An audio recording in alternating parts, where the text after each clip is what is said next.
my God! Okay, it's happening. Everybody stay calm. What's the procedure, everyone? What's the procedure? Superior Styles. Wait. Calm down. Against McConnell. Pick and roll. Moran.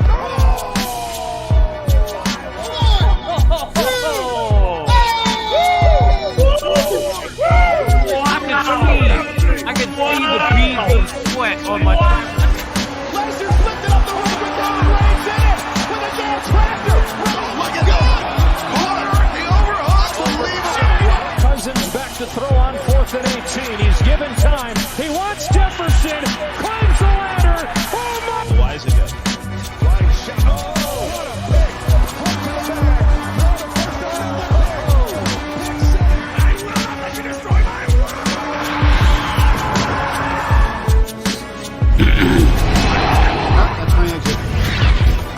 acknowledges the bloodline. And welcome everyone to the first time here, ladies and gentlemen, to the Bloodline Entertainment Network, ladies and gentlemen. We are here today, ladies and gentlemen. That is right. We are here today, ladies and gentlemen, to introduce you to the Bloodline Entertainment Network, where all your likes, where all just from your sports, from everything else, comes into one for all of you fans who are watching and listening. And we appreciate you guys here joining us this evening, wherever you are around the world. Once again, thank you and welcome to the Bloodline Entertainment Network. The host of Devious One Ivan C, with my other host, with the board of directors, ladies and gentlemen, of course. And of course, to introduce myself, I am, of course, the president, not CEO, as everybody here CEO, but I am the president of the Bloodline Entertainment Network. And of course, that is Devious One Ivan C. That's right. Hello, Bloodline. Love the chat. And of course, my vice president. He is right here beside me, ladies and gentlemen. He is them ones of podcasting. He is the tribal chief of podcasting. Our tribal chief. Our tribal chief. My tribal chief. Your motherfucking one. I only acknowledge this man. That's right. Yes, I am the vice president of the Bloodline Network. This is a fucking exciting day right here, man. I'm excited. During a 5-minute countdown, I was getting all pumped with the music. I was like, oh man, I'm ready. I'm ready to show off and let the people know what we got to share. The amazing content, just the amazing quality that we're just about to deliver, man. So, oh my God, I just can't wait. We got one of the amazing things about to talk about too, about one of the exclusives that will be here on the Bloodline Network, some New Japan. You might have saw some New Japan at Circle of Debate, all right, with Dan, with my Cage IQ. But now it will be exclusive here, part of right the here. Bloodline Network, all right, on the Bloodline platform, okay? All right, and of course, we're going to talk about WWE, you know, head of the table. Well, yeah, we have to. Bloodline Network, right? We got you. We have to.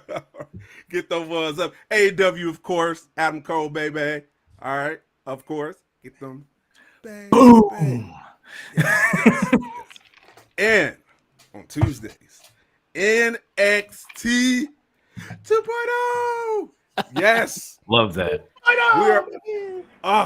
We're going to have an exclusive episodes dedicated for that show as well. So we got a lot of amazing content for all walks of life when it comes to wrestling and other content as well, like sports. And we got my brother Nick, who's going to talk about that too when it comes to sports. Yes, sir. Man, we've been waiting a long time for this day, and it's here. I can't wait. Boys, cheers to all of you for all the hard work, for everything we put in. And of course, salute for the fans, for the viewers, for the listeners. Thank you. It's all about you. All y'all. It's all about you because of you. So we appreciate it. Yes, Devin, not only wrestling, not only entertainment, but we have sports too. We'll have weekly baseball shows, weekly football shows, weekly fantasy sports shows, Tim, football and baseball, baby. And you brought it up too. UFC previews and recaps. It's going to be a banger, Timmy. I had to steal your word, but it's going to be a great time. Exclusive Roto Sports, Out of Here Baseball, some Mets weekly baseball programming. I don't know too much about that. Bite your tongue. But we're going to get that here, right here on the Bloodline Entertainment Network. Sports all day, wrestling all day, and I think what's next, Dom? Entertainment? Let's hear it, brother. Oh, absolutely. I mean, we're planning to cover movie reviews. Like, if you watch the Super Bowl, Michael Keaton's going to be Batman in a Flash movie. Do we think it sucks or was it great? Personally, he was my favorite Batman, but I'm going to hold on to that one. We're going to cover anime, anything from Dragon Ball Z. We get my wife in here to talk Sailor Moon. I don't give a shit. We're going to cover that too. We're going to cover TV series. Like Ivan and I sit here. We talk all the time about the first season of Wednesday and a few other things. Maybe we'll start a show called Netflix and Chill. You know why? Because we can. Yes, sir. And then of course we're going to need not only this platform, we're going to need some audio platforms as well. And I believe my man De Niro has that covered for us. Yes, I do. First and foremost, I am so excited to be here, not only for the fans, but with you, my Bloodline brothers. Long time coming. Thank you so much. God damn, when fucking 5 minutes was playing, I had goosebumps. I gotta say, my guys. Didn't that music get you, man? Yeah. That shit was getting me. That bass was hitting. Quick shout out to Furious Styles, by the way. Fire. Thank you. Most definitely. But yes, not only can you see the Bloodline Entertainment Network on YouTube, but you can listen to it on all audio platforms. I'm talking Apple Podcasts, Spotify, Google Podcasts, Amazon Music, Deezer Radio, Castbox, iHeartRadio. The list goes on and on and on. Not only are you going to hear Circle of Debate, the Clark Street Wrestling. Not only are you going to hear the UW Pod, the Tim King Show, Top Rope Wrestling Talk, but we, like my tribal chief Devin said, we will have exclusive audio content and video content, but exclusive to the Bloodline Network. And absolutely. What better way are we going to fucking introduce these shows than to show you the logos right now of what we got exclusively for the Bloodline Network? Give it to the people. Give it to the people. To the half dozen in attendance and the dozens watching at home. Timmy with the drum roll. Let's start off over here with NXT 2.0. I can't do it like you, Devin. I love that. It's inaccurate, but I love that. It's that false. Gotta use that falsetto. NXT 2.0 every Tuesday after NXT goes off the air. We'll have an NXT 2.0 review, courtesy of the Tribal Chief and the President himself, Devin and Ivan.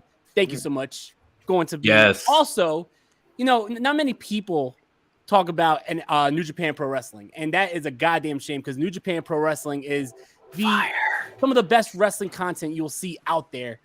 The Bloodline's going to be talking about New Japan Pro Wrestling. So we have New Japan Weekly exclusive to the Bloodline Network. Also, like we said, sports, entertainment, whatever you want to talk about, that will be for the debate center where we could come on here and we will debate and give our opinions on all things sports, all things wrestling, whether it's baseball, basketball, football, movies, entertainment, anime, wrestling, UFC. The list goes on and on. The debate center will be coming soon to the Bloodline Network. We have Out of Here, a Phillies podcast, Phillies baseball, talked by Nick Dieterding. And I'm sure when the Phillies lose to the Mets, I will be on Phillies Out of Here. Wait. Who beat who in the playoffs last year? I'm just saying. No one's talking to you, Dom. I don't care. The Mets have a much You're messing with the South Philly Psycho now. I'm a co-host that show. Hey, much better team this year. We'll see what happens this year. But also, we have Roto Sports Fantasy Football with my man Tim King. It's slappers, baby. A lot of great exclusive content coming into the Bloodline podcast, coming to the Bloodline Network here on YouTube, audio platforms, everywhere you can find the Bloodline, including the website. So Tim King, take it away and tell us about that website. Oh, that's right. Goddamn. First and foremost, my guys, my brothers, my family. We're not just friends here. We are fucking brothers. We are family. That 5 minutes got me fucking. Ivan, what do you call it? Nipple mania. Nipple mania running wild, baby. Oh, yes. We were all having Flanders moments in that 5 minutes. Just, Man, but yo, looking at this screen, not just 6 awesome, entertaining fucking podcast hosts, content creators, on top of all of our amazing hosts. We got video content. We're going to have audio content. We got websites content as well. And if you guys don't mind, I'm gonna go ahead and I'm gonna share my screen right here because for the first time we are unveiling. Do it. We need the real drum roll now. Solo. Let's go. Let's go. Sexy thing. Bloodline Network.com. Repeat it. Bloodline Network.com. Get it right now. BloodlineNetwork.com, the website, everything, our fucking video, our audio, all will be facilitated to BloodlineNetwork.com. But it ain't just about what we're doing here on BloodlineNetwork.com. These 6 content creators, our 6 podcasts are absolutely amazing. There is absolutely no doubt about that. But we want more, right? Like, we're trying to entertain you on so many different levels. So I'm gonna be boring right quick. I'll go through the page. So I'm gonna show you who we are. You know who we are. We just talked about this. Is not boring. This is not boring. This is not boring. You waited a long time to do this. Please go ahead. Right. Well, my man. Well, you know who we are. The Bloodline Entertainment Network is the place for all of your sports wrestling entertainment needs. All of it. Entertainment Network, you will find your sports wrestling entertainment podcast daily, as well as written content right here on this very website. We cover WWE, AEW, New Japan Pro Wrestling, Impact Pro Wrestling. Yes, Kofi Weedston, my dude, we are live, baby. And we will be covering independent wrestling to best believe it, my guy. Oh, absolutely. MMA, NFL, NBA, MLB, fantasy football, fantasy baseball, movies, TV, anime, so much more, baby. Let's look down. Let's look at the squad. Our president, El Presidente. Could we have a better fucking president? Look at that guy, the professor. Absolutely not. God, fucking put your drink up for our president. This man. I'm going to do it again. Everything you do. Everything Ivan. We love you so much, bro. Love you, dude. I'm going to go ahead and wet my lips to that, baby. Absolutely. Ivan, we love you. Our VP. Look at Devin. Look at that stud. Devin, our vice president. My God. Bringing the females with that beautiful black and white photo. Look at that shit. And you want to talk about the I almost want to ask him out. I'm straight. Our audio manager, Mike De Niro. My God, look at that stud. We want to talk about studs, like I said. My younger brother from another mother right there. Him and Street together, they'd be doing big things. But our audio manager, Mike De Niro, we got our president, our VP, our audio manager. And we got the other 3. Look at that boy, Nick Dieter Dang, the Universal Wrestling Podcast. He's so designer, cute. Video editor for this website. Like this like about to save the world right now. Here I come to save the day. The Universal Wrestling Podcast. I'm gonna call Nick Mighty Mouse from now on. Look at him, dude. Look at him. And dude, he is the best, man. I love this man so much. You're the man, dude. He is my fucking tag team partner for real, man. He saves me through a lot of fucking things, dude. I talk to this man every day. He is my real life tag team partner. I love this man. Nick Dieter Ding does the best interviews around fucking town in the IWC. Period. Go check out the Universal Wrestling Podcast. I'm gonna keep you doing it, dude. And then you got me, website editor, content director, whatever. I built the website. Doesn't fucking matter about me. And we got the program director, Dominic Foxhill, right here. You can be the one putting the shows together every week, writing our schedule, making sure we fucking online, on track, social media, marketing, keeping all the doing shit together. Thing, Top Rope Wrestling Talk, Bruce, Grandma Wendy. My God, dude, that's us. Our podcast. That's Circle us. of Debate. You know the Circle of Debate. Get over there, man. You got the devious one. You got the director. De Niro, Big Money Matt, dude, Clark Street, Devin, Hafiz, pound that, shield that shit. My boy, Hafiz, my guy, man. We love you so much, too. Universal Wrestling Podcast. Couldn't put you over enough, man. Nick, you're the fucking man. Keith, we love you. Hope we see you soon on this shit. The I was shooting for that. DeLorean, 5 days a week. 5 days a week. Monday, Tuesday, Wednesday, Thursday, Friday. We got Raw. We got fucking Impact. We got Extreme ECW. We got fucking ROH. And we got SmackDown Talk, the Wrestling DeLorean. 5 days a motherfucking week. But that's done right there. Top Rope Wrestling Talk every Friday live. Dom, Bruce, Grandma Wendy, get at it, dude. Every Friday, we're going to be live. God, that's such a fun show. Grandma's the best, dude. And the She Tim really King Show. is. She really is. I will put these guys over. I'm going to put myself over, dude. But the Tim King Show, we're doing such big things. Wrestling Talk Weekly. Justin and Jeremy from the In Time Wrestling Talk always coming on as my guests. They are so good and so fucking talented. I will put them over all fucking day. Check out the Tim King Show. Not only that, but Roto Slappers, it was on the Tim King Show.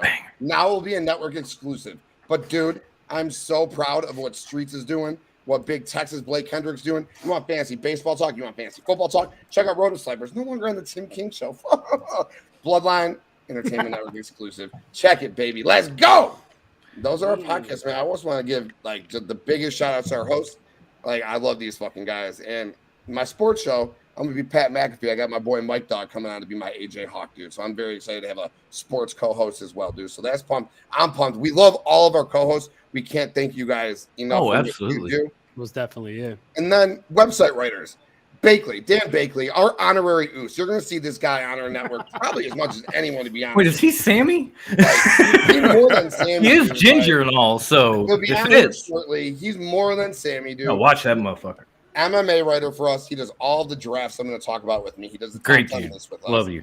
He does Circle of Debate all the time. He does the MMA show. He's on the Cage My IQ. He's going to be on the New Japan show. I'm sure he'll be on Debate Center every fucking day, dude. So Bakley, our honorary Oos, dude. We got Brett, dude. Brett does such fucking things, man. I want to just fucking like just put out like this is like written content that you'll get from this website. Brett's working on the top 200 matches of 2022. Just look at this shit. Dude wrote fucking 15 pages on. We got the top 200 matches of 2022 from this man sitting right here on this website. Like Brett, I want to give him props. Brainbuster Boys podcast. He does such good, amazing work. You got Peter Andresi or Andressani from the Mock Draft Guy. He does most of our NFL stuff. You want fucking player profiles from this upcoming draft. You want full 7-round mock drafts. Come right to it, dude. We are on pick 22 in this NFL draft right now. So much great content from Peter on this website. It's absolutely disgusting. Like, let's look at this profile from this guy. Look at this shit. Chargers, fucking Miami Dolphins. You got post Super Bowl edition mock drafts. Lucas Van Ness, Osiris Torrance. You want to know prospects from this upcoming draft on your NFL team? Get on this website. We got you covered, dude. This is my boy Streets. Like I said, this dude, the fantasy football profile, man, every week. Waiver wise, I just put a little thing together for him from last year, what we did on Floor Sniper Sports, man. This dude, nonstop, writing fantasy fucking football, dude. Absolutely the man, dude. Dave Prince. Dude is you awesome. Want to talk about a writer? My guy Dave here. Look at these franchise greats things he does. He takes a baseball team and he's going to put the best 9 hitters together, as well as their starting pitcher and their rotation. Best 25 players, franchise greats, dude. What a series on this website. If you're an old school baseball fan and you just like baseball, come check this shit out, man. This guy does just such amazing stuff. Plus, he does cool things like Position University, best quarterbacks of all time. Like, what school will produce the best quarterbacks? All of that good stuff. We got Justin Patterson. He's going to be doing a weekly thing where he does fantasy warfare. So, Shawn Michaels versus Sting. Who's Reina Terra was worse? Beth Phoenix versus China. That's going to be a super dope thing he's going to be doing for us. Fire. Katie Kinsey, baby! He's putting her wrestling soulmates on here, Fight Forever. She does amazing work. And then we got another fantasy football writer, my guy, James Neely, and sports correspondents, Big Texas Blake Kendrick, and Timbo. But that's just like who we are. I'm going to be quick-winded with the rest of this. This is the home frame, our main page. We do such cool shit, like I said. You got Bakley's bet slip every single week. You want to bet MMA with Bakley?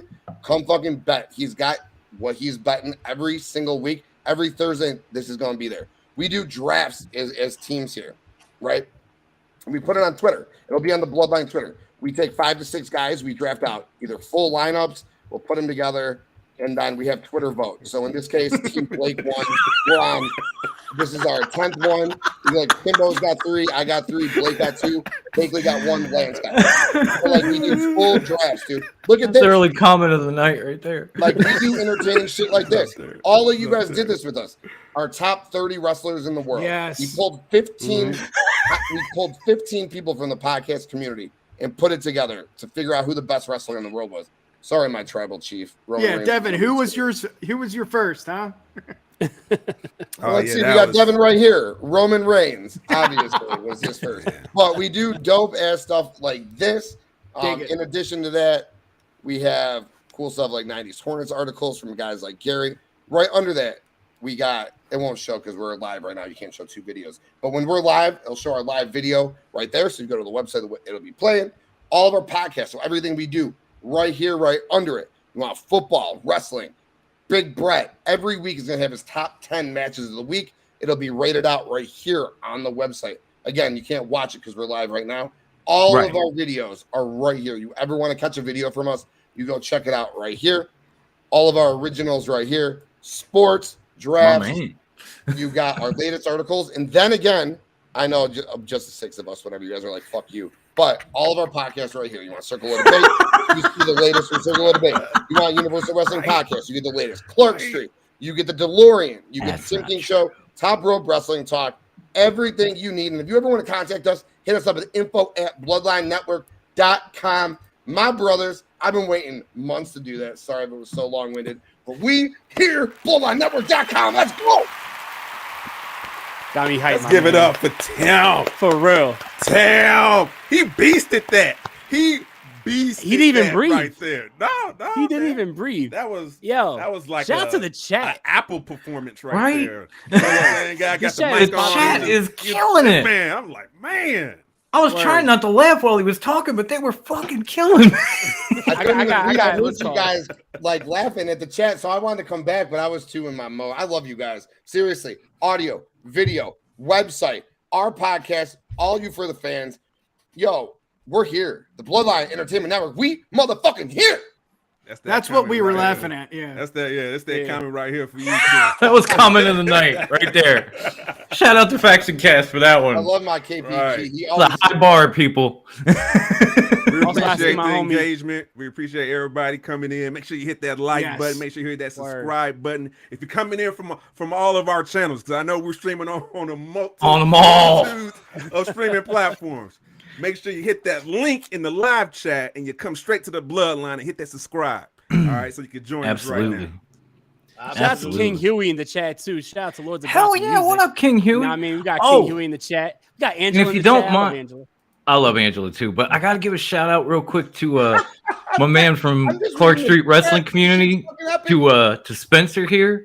We actually named him our cool fan of the month on yesterday's show. Like, people talk about toxic fans all the time. We want to talk about a cool fan, and he had a nice interaction with Bruce, that won him cool fan of the month. So congratulations, Spencer. One of the admins of the Clark Street Wrestling Community. That's what's up, man. Yeah, I even thanked him for his service. I really did. Ladies and gentlemen, as you saw, and we want to crack it open, baby. Thank you guys very, very much for everything, for supporting our podcast individually, and now we're coming as one as well. Like how everyone here mentioned, there's exclusive content that will be provided to you on the Ben Network here, on the Bloodline Entertainment Network YouTube channel, and the audio platforms have been mentioned as well. But this chat was fucking hilarious. That Triple H one Faction Cast is always on point. That Triple H one was still better Faction Cast, but I like it. That chat. Love you all. Seriously, love you all for real. Thank you. Of course we love you all. I want to thank everybody here, all the board of directors, for contributing and doing everything to make this possible. And without you fans, we wouldn't have done this. We wouldn't have this idea. We would have not come together and create this spectacular network for all of you guys to enjoy. And to join us along to the journey of how far we're going to go home with this Bloodline Just network. poured one. That's right. Now it's time to have a drink. And, that's awesome. Shout out to Tim King for the incredible work on that website. Amazing website, man. You outdid yourself, homie. Yes, you did. Yes, sir. I'll talk about time and dedication. Yes. My man. Putting in work. I'm talking about putting in work. This man's passionate, man. I respect that. Love you. Putting in work and cranking out banger after banger. There you go. I dig it. That is right. Because you're going to get all that, ladies and gentlemen, and much more here in the Bloodline Entertainment Network. Make sure you subscribe. Follow us on the social media platforms, TikTok, Twitter, Instagram, Facebook. There's going to be a Facebook page. Everything will be there as well on the website. It's right below the description so you can see your upcoming drafts and the articles we like to read. And pretty soon on the Bloodline Entertainment Network YouTube channel, either one of us will be live. We'll be able to take calls. So stay tuned for that. Oh, getting live calls. Yes. Wow. Stay tuned. That will be coming to you very, very soon as we're getting to that. You know, I'm going to have to turn off my camera and grab my phone. We will definitely do that for you. Hello, Bloodline Network. You know. My man. Yes. And of course, our mission statement was presented to you. The mission statement was presented to you all. But yes, we bleed sports and entertainment for all of you guys. All of you guys, and we love it as well, and we want to give it to you all. So we appreciate you again for joining us in this pre-launch party. But now, let's get the party started, baby. Now let's go. I was waiting for you to say that. Let's get it on. Party time. It's party time. Yeah. There you go.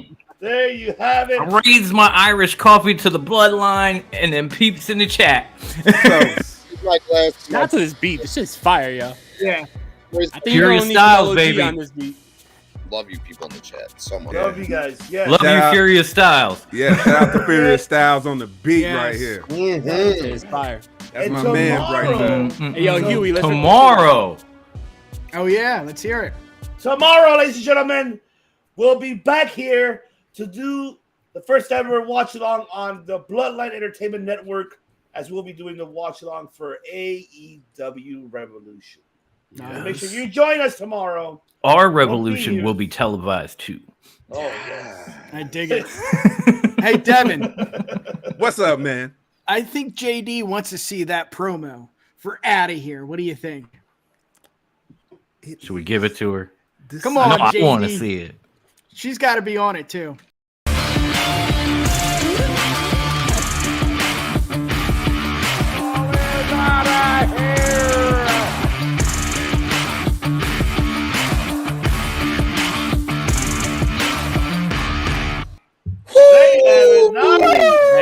We're bringing the A game tonight. We're bringing the A game tonight.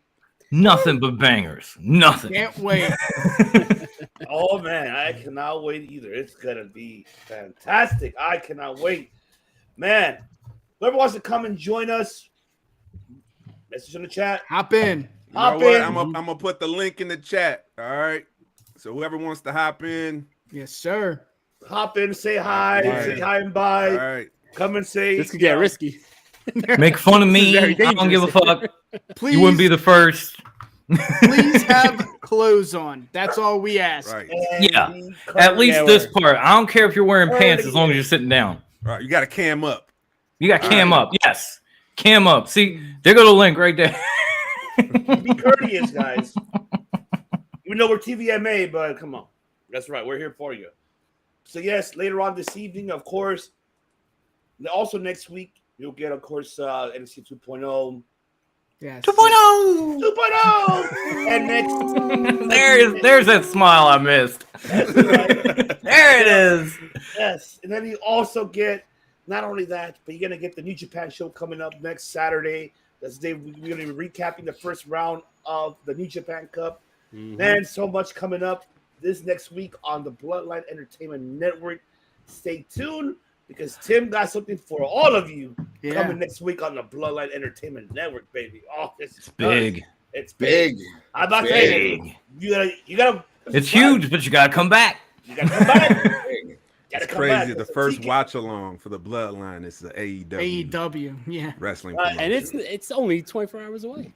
Yeah. Right? It's only going to be 7 hours long. Yeah. I gotta be honest though, it was times with AEW. I quit AEW. Peace. I knew it.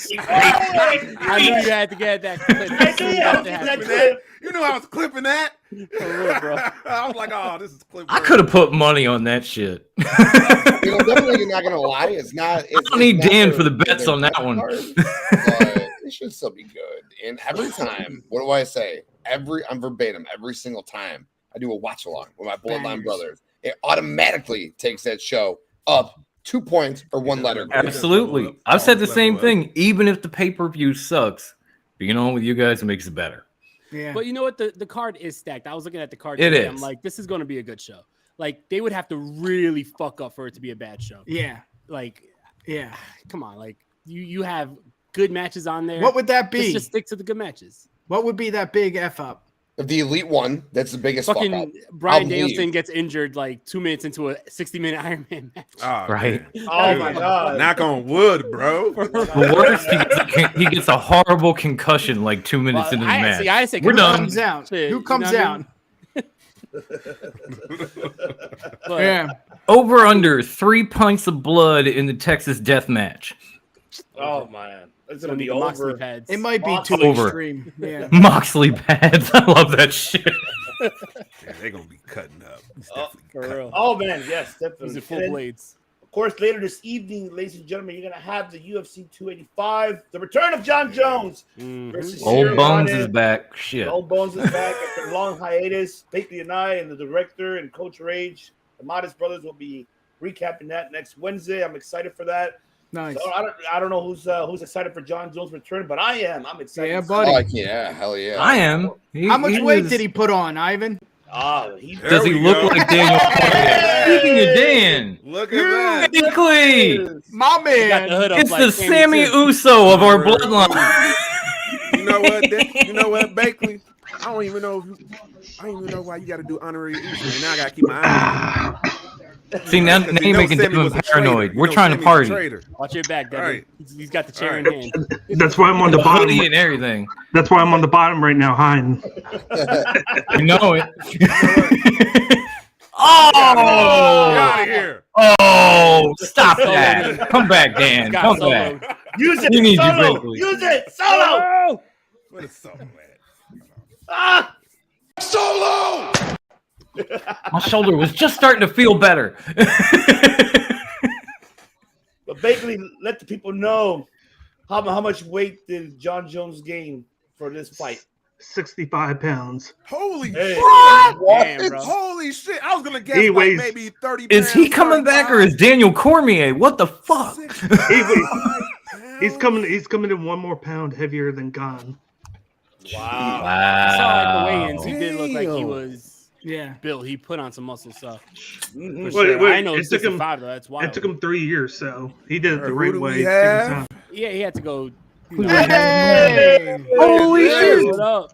What up, Gray? Oh, hold on, Graydon. What is going on? what's up, gentlemen? Oh, Yo, How you doing, my friend? man. Graydon does the bin buster. He was Yeah. he's been with me for a long time. I was telling the guy he should probably do some movie stuff for us, and put the link in the chat. And here he is. What's up, bro? Oh, look at that. Welcome, man. Good to see you, dude. Look at these All right, happy welcome to the faces. Bloodline. Also, yeah, I want to announce that this Monday I'm back with the DeLorean, so expect 5 full days. No. Including here on the network. I'm fiending to go back, man. Trust me, it was hard to. I got not the do these plutonium shows, in so the closet and everything. I'm like, let's fucking go. I'm definitely excited. So DeLorean's coming back this Monday. Hell yeah, De Niro. Hell yeah. Yeah, Graydon, you got movies galore behind you, huh? Oh, that's Yeah, not he does. everything, though. So that's No, not I feel everything. you. When it comes to DVDs and pops, they're all over my house. So I feel you on that.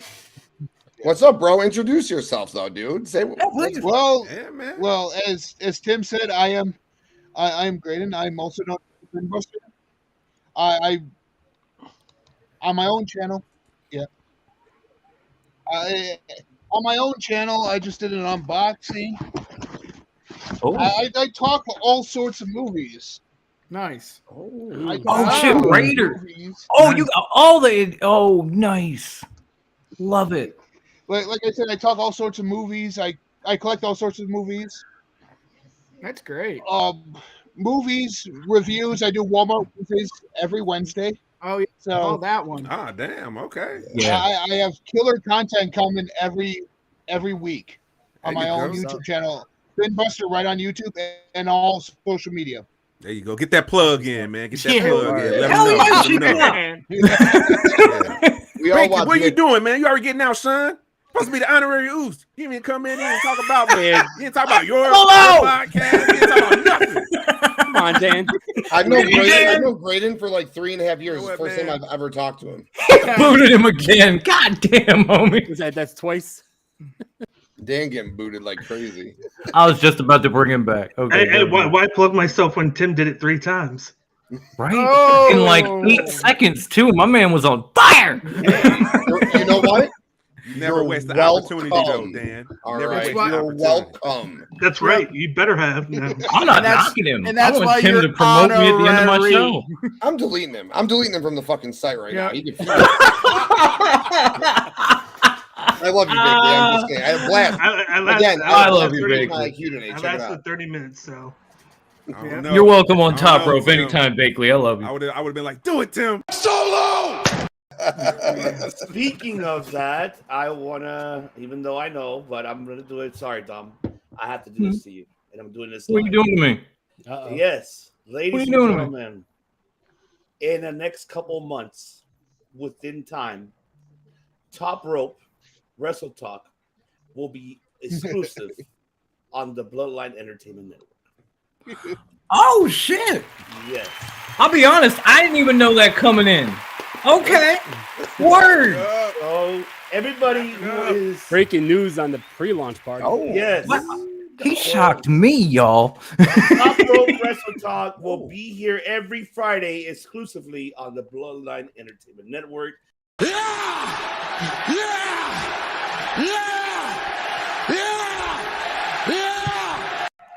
Yeah. There you go. Add that to the Let me exclusive. talk to you, Hold baby. on. Tell me, yeah. Wait. I got somebody. I got to acknowledge her. shit. We got Jay. My queen. First lady. in What up, the girl? Wait. I'm old. Let me get on my knee. Your Grace. What's in going the on, Phillies hat. guys? Yes. I love it. I mean, if you're going to have a Phillies podcast, every Phillies fan must represent now. JD and I are coming on with Nick. It's on now. Listen, We'll I'm be not an Eagles fan, but the Eagles love in Philly is what I have for the Phillies. Like, I bleed red. That is. I bleed Kelly Green, my but team. sometimes it's red. But We meet in the middle, you know? Yeah. We'll argue during the football season, but baseball season will come together. You're welcome. Come on spring, we're anytime. damn right it is, Brian. JD, you know what? Appreciate the shout out on your episode. Yes. That was our Yeah, first shout out definitely. for the Bloodline Entertainment Network. We appreciate the love. Thank you, my there, queen. So, yeah. Yeah, no, definitely. Go and plug your show. Let them know, you know? Please. You can follow me on WrestleBread. The episode this week is coming a little late because I done learned the lesson of make sure you save your work while you're editing. Oh, So I was editing, computer crashed, and lost what I did so far. So episode will come out tomorrow with the predictions and everything for AEW Revolution. So, but be on the lookout. Follow me on Twitter at WrestleBread. You can follow me at JDC137. 4-year anniversary coming up, so it's just going to be a lot of things that I'll be going through, redoing the TikTok, doing a little more with YouTube as well, and might start doing live streams again. Who knows? So we'll see. Okay. Wait, did you say 4 years, by the way? Yeah, 4 years. There we go. Big congrats on 4 years. Congrats. Thank you. WrestleBread is a Thank great show. 4 years. And solo, doing it solo too. So just big congrats. Yeah. on that. Keeping it up. Yeah. Yeah. Thank you. Thank you. Keep killing it, my queen. Keep killing it. Here's to at Thank least you. 4 more years. Yes. But I'm happy for you guys, what you guys got going on, that, you know, everything that everyone likes, you know, outside wrestling with the football and fantasy football and MMA and everything like that. You know, the anime and entertainment is all coming into one location. So if anybody wants to, you know, get information, they don't have to go to all different type of websites. They can just come to one location and get it all there. There you go. That's what I'm talking about. I just plugged. I just did a great advertisement. You need to have the honorary. You need to have the honorary. That woman is the queen of Philly and plugs. Dan, would you be nice to Dan already? God damn. He's already redheaded. You got to treat him like a stepchild too. That's wrong. Jeez, all this PTSD. Jeez. Next thing you know, he's gonna make me spike you. Psycho. Fuck. Sorry, Dan. Appreciate the kind words. Yeah, that was great. Yes, thank you, my queen. You know I love you. And it keep doesn't doing hurt what you do. I'll keep tuning tuning in. Doesn't hurt you wearing a Phillies hat either. So no, not at all. It just made me love you even more. I'm not even. We'll get you on. Well, I am wearing a Cowboys hoodie with the Phillies hat. So don't kill the love. Don't kill the love. God damn it. Oh, you just lost me. Cool. But I am a realist, though. I am a realist. That's the championship. I was happy. Okay. No, I was happy for the Eagles. I am happy for the Eagles that they did a lot these past couple of years. Not as happy as Nick and I. I know that. That y'all pretty much got rid of everyone and started from scratch, and y'all ended up in the Super Bowl while we're still on the same team. So same coach, same quarterback, and everything. You know, the whole thing is though this, right? In all the sports, right? It doesn't matter if you don't win that championship. All you is the first loser. So the Eagles, as good as you were, if you're not first, you're last. Oh, wait, Chicago. Game? Hold up, we're the Bears last. Chicago. Hey, I'll take this. Chicago, come on. Okay, we what are you good at? Bears dead last. Don't they have the number one pick in the draft? Like, hold up. If you went first, you're last. It don't matter when you lost.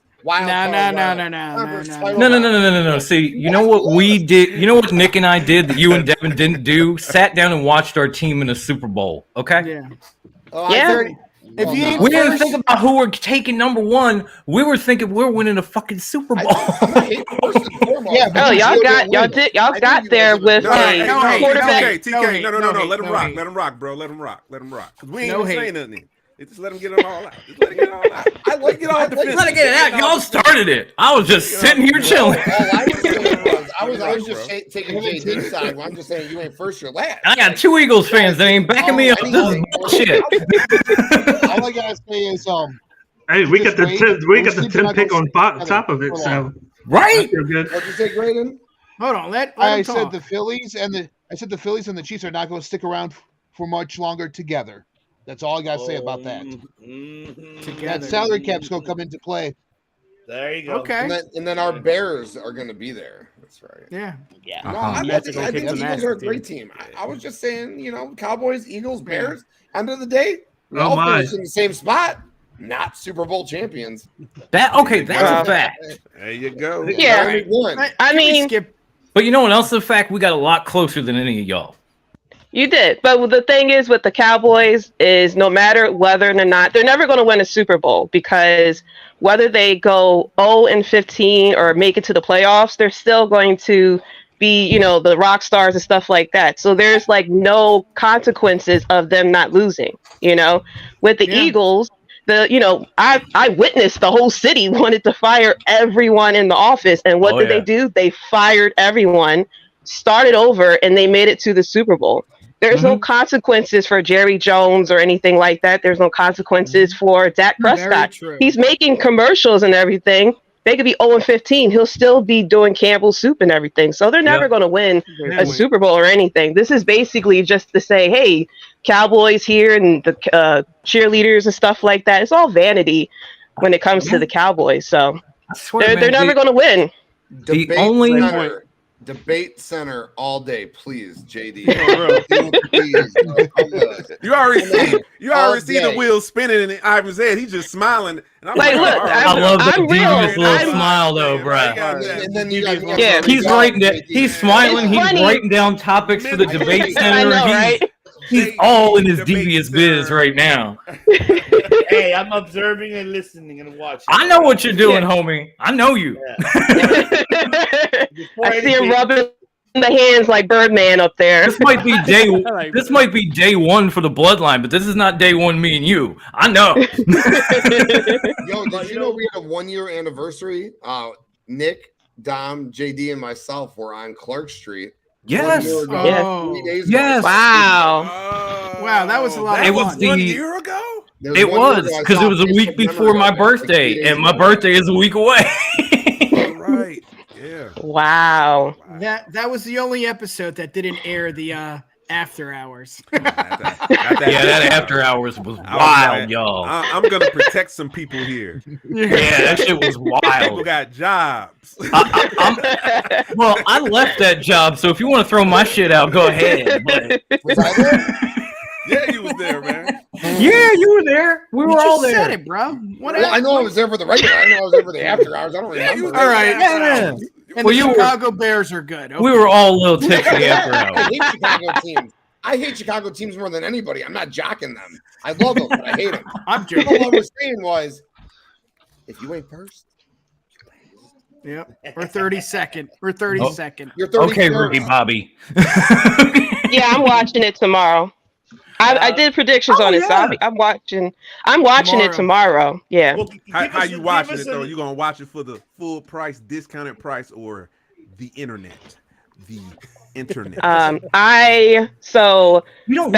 WWE had the pay-per-views each month on, and you had to pay the $60. Yeah. I knew someone who knew someone who knew someone, and I had the chip. So. Nice. I go to my homie's house and give him like $10. The only thing I ever paid for, I paid for like the network, but like I haven't had cable in a while, but I still watch Raw, SmackDown, Dynamite, and everything. So nice. The internet's a very large place. Like what was it? Move in. We got a guest waiting, y'all. Oh, we do. Streets! I love this guy. I've never been on a show with him. What's good, man? Look at this. Congrats. First off, let me say congrats. Thank you. Appreciate it, man. Big night for Thank you. Love what you and Tim do, man. Yeah. Big night. Even though you picked the Chiefs and you were right, I still love what you do.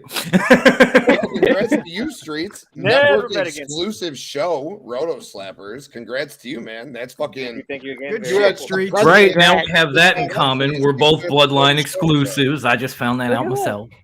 So we're Talk. family now. Absolutely. Yes. Great to have you, man. Thank you for having me. Family. Exciting stuff. It really is. This was awesome.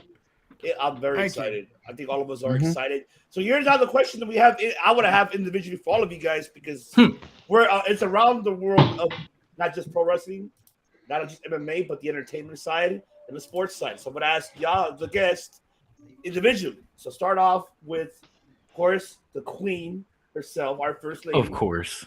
Since we're getting a preview tomorrow of the prediction episode of the Wrestling Podcast, give us at least one.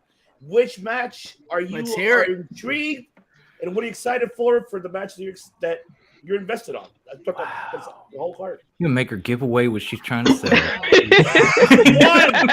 one only. I'll give one. A preview for your show tomorrow. Thank you, Mike. I'll give one. You are gracious. So, you are gracious. The match that I'm looking forward to tomorrow, it would be the Elite versus House of Black. Even though the build wasn't as good, that's something that AEW sometimes fail at. For a really good match, the build isn't as good as what the match would be. But I'm looking very forward to the Elite versus House of Black, and I like both teams, of course. And I would like for the House of Black to win. Yeah.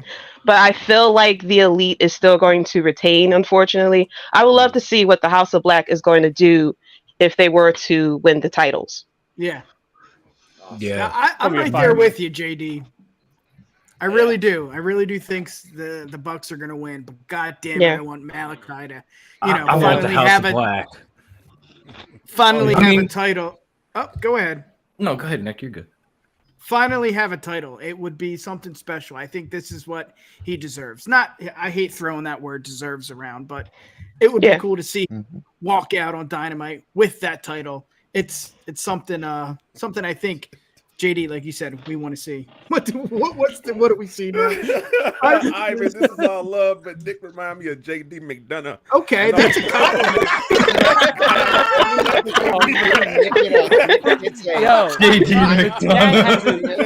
JD McDonough. Oh, shit. Hold on. Tobin, he was on the show yesterday, man. Hold on. Did someone say Ellsworth? No. I said the chat is taking no L's tonight. No Else. I thought you said our next guest. So cheap plug. But cheap plug. On the Bloodline Entertainment Network, baby. There it is. Cheap pop. Bang bang. There we go. Bang bang. Now let's get into the MMA side. Bakley, what fight are you looking forward in the main card this evening? Let's give a preview for our next week's recap show here on the Ben Network. Of course, I'm going to say John Jones and Cyril Gahn. Come on now. We got 4 years in the making. He hasn't fought in 4 years. We got to see what shape John Jones is in. He's not at Jackson Wink anymore. He's at his own camp in Albuquerque.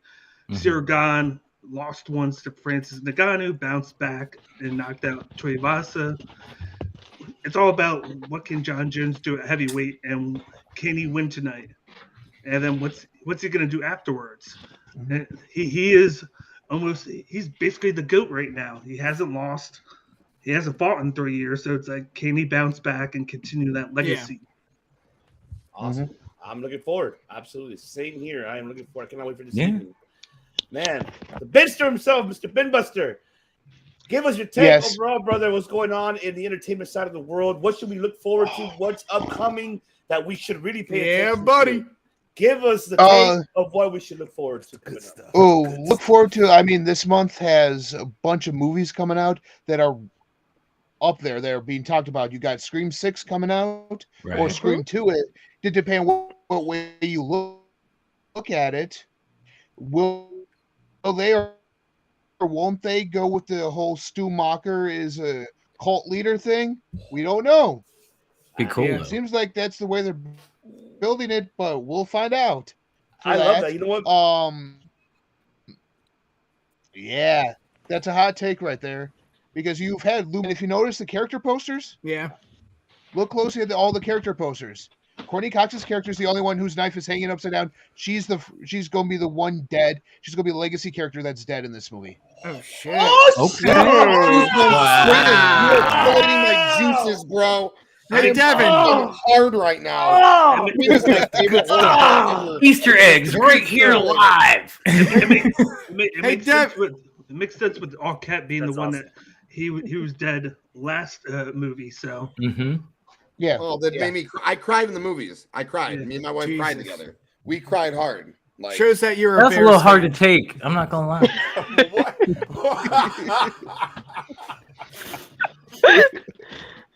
You still hurt from that Super Bowl loss, Nick? God damn.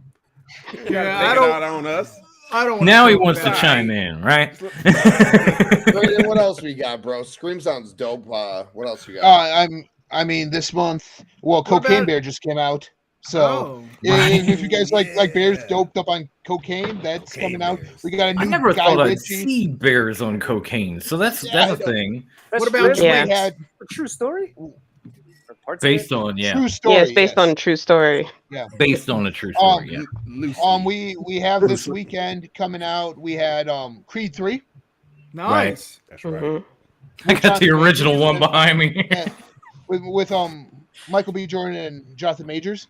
We have Operation Stallone's Fortune. not the Guy director, Ritchie. right? No, Michael B. is. Michael B. Jordan is the director of this one. Okay. So I've already heard it.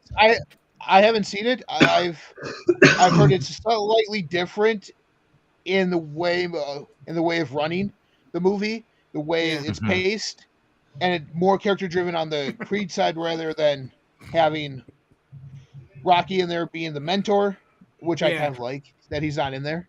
I kind of like that. Let it stand on its own legs. See if Sly not in it. If this movie can stand on its own legs, Yeah, they want to see if like the Creed story moving forward will catch any Yeah, traction. he's not shattering the character. Right. Yeah. Exactly. Makes And sense. we got a new Guy Ritchie movie out this weekend, Operation Fortune with Jason Statham, Hugh Grant, Carrie Ellis. That looks hilarious. I'm going to see that tomorrow. Expect a review on my channel. On Monday. Pop, baby. Hey, Pinbuster, I got a question real quick, man. Yes. So, do you follow like the Marvel universe? I do. So, what do you think of Phase 4 so far? Phase 4 is over. I mean, Phase 5 just started with Ant-Man and Wasp, but Phase 4 was ridiculous. It was horrible. It was like there was nothing. Like with every other phase, you could see where they were going. Phase 4 was all over the place.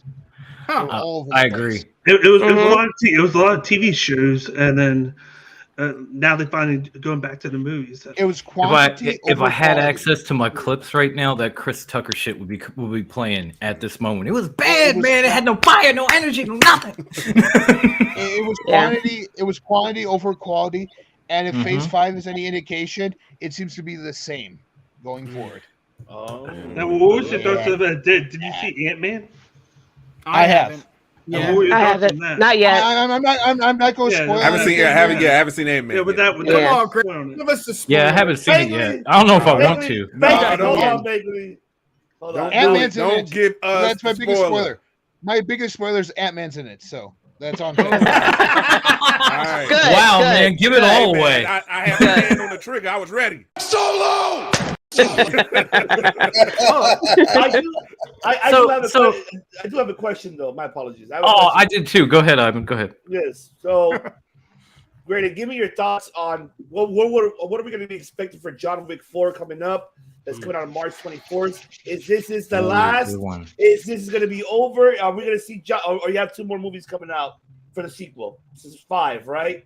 So I knew it. I had a fucking feeling. And to add to that question is, are we going to get that Netflix series that everybody talks about? That we're going to get the story before he became John Wick, or about others in that? Oh, that's that cool. What it was? I think the only thing we're getting is spin-off movies.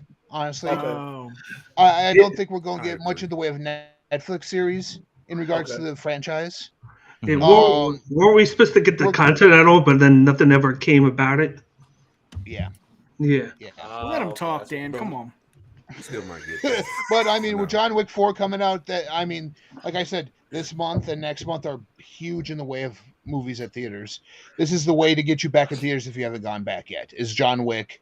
I mean, Marvel has stuff coming out in the next couple months as well. Again, with Guardians 3. So nice. Yep. I finally DC has stuff coming up. So I finally just got around to Thor. Yeah. Oh, Love and Thunder? Yeah, Love and Thunder. Was that as bad I haven't even gotten around to that yet. You know what? It was bad. You know what? It was bad. Like the soundtrack was amazing. I'm a goofy dude. I like goofiness. So yeah, this was a decent movie, but yeah, it was real heavy on the goofy. But you take a guy who's immortal, who's millions of years old, who's the smartest Avenger, the strongest Avenger in the comic books, and you make him look like a complete and utter buffoon. Yeah. Mm-hmm. I almost walked out the theater. Yeah. Wow. Yeah, I almost walked out the theater. A guy who after Ragnarok should have been able, a guy who after Ragnarok should have been able to beat Thanos by himself. Yeah.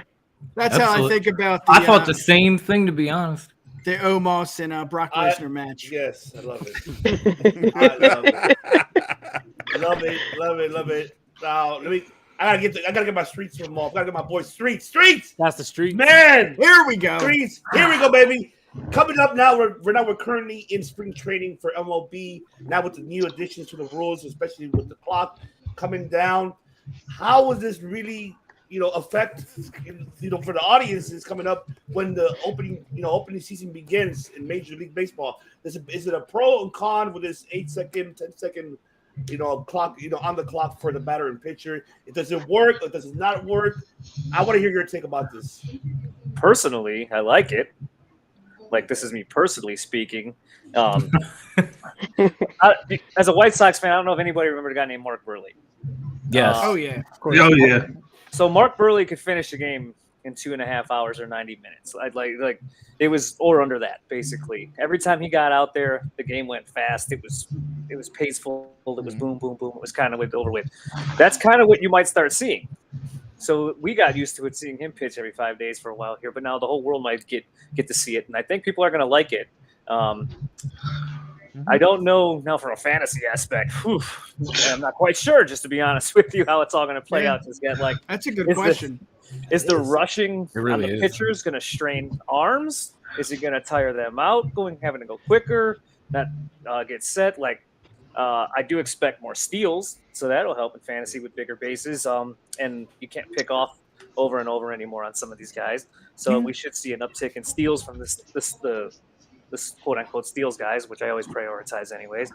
What about the shifts? Because I saw that they're doing something else to I guess fight the shift. Yeah, so I think Major League Baseball is just going to end up going to zones. Like, that's what's going to happen soon, because now they're abusing what they tried to abandon with the rule changes here. So soon they're just going to move into an outfield zone where left field is in left field, center field in center field, right field, center field. Now you got left fielder coming all the way over, playing second base, basically deep second base now, which I was actually kind of excited for guys like Joey Gallo this year in fantasy. Like, some of these guys that were getting killed by the shift, I was like, oh, maybe they're going to bounce back. And then we start seeing the alignments now in spring training, and I'm like, fuck, here we go. It's going to kill these lefty sluggers again now. I got to move down the ranks again now that they found a loophole for now. But I think that's where we're headed, is zoning in the outfield for sure. Yeah.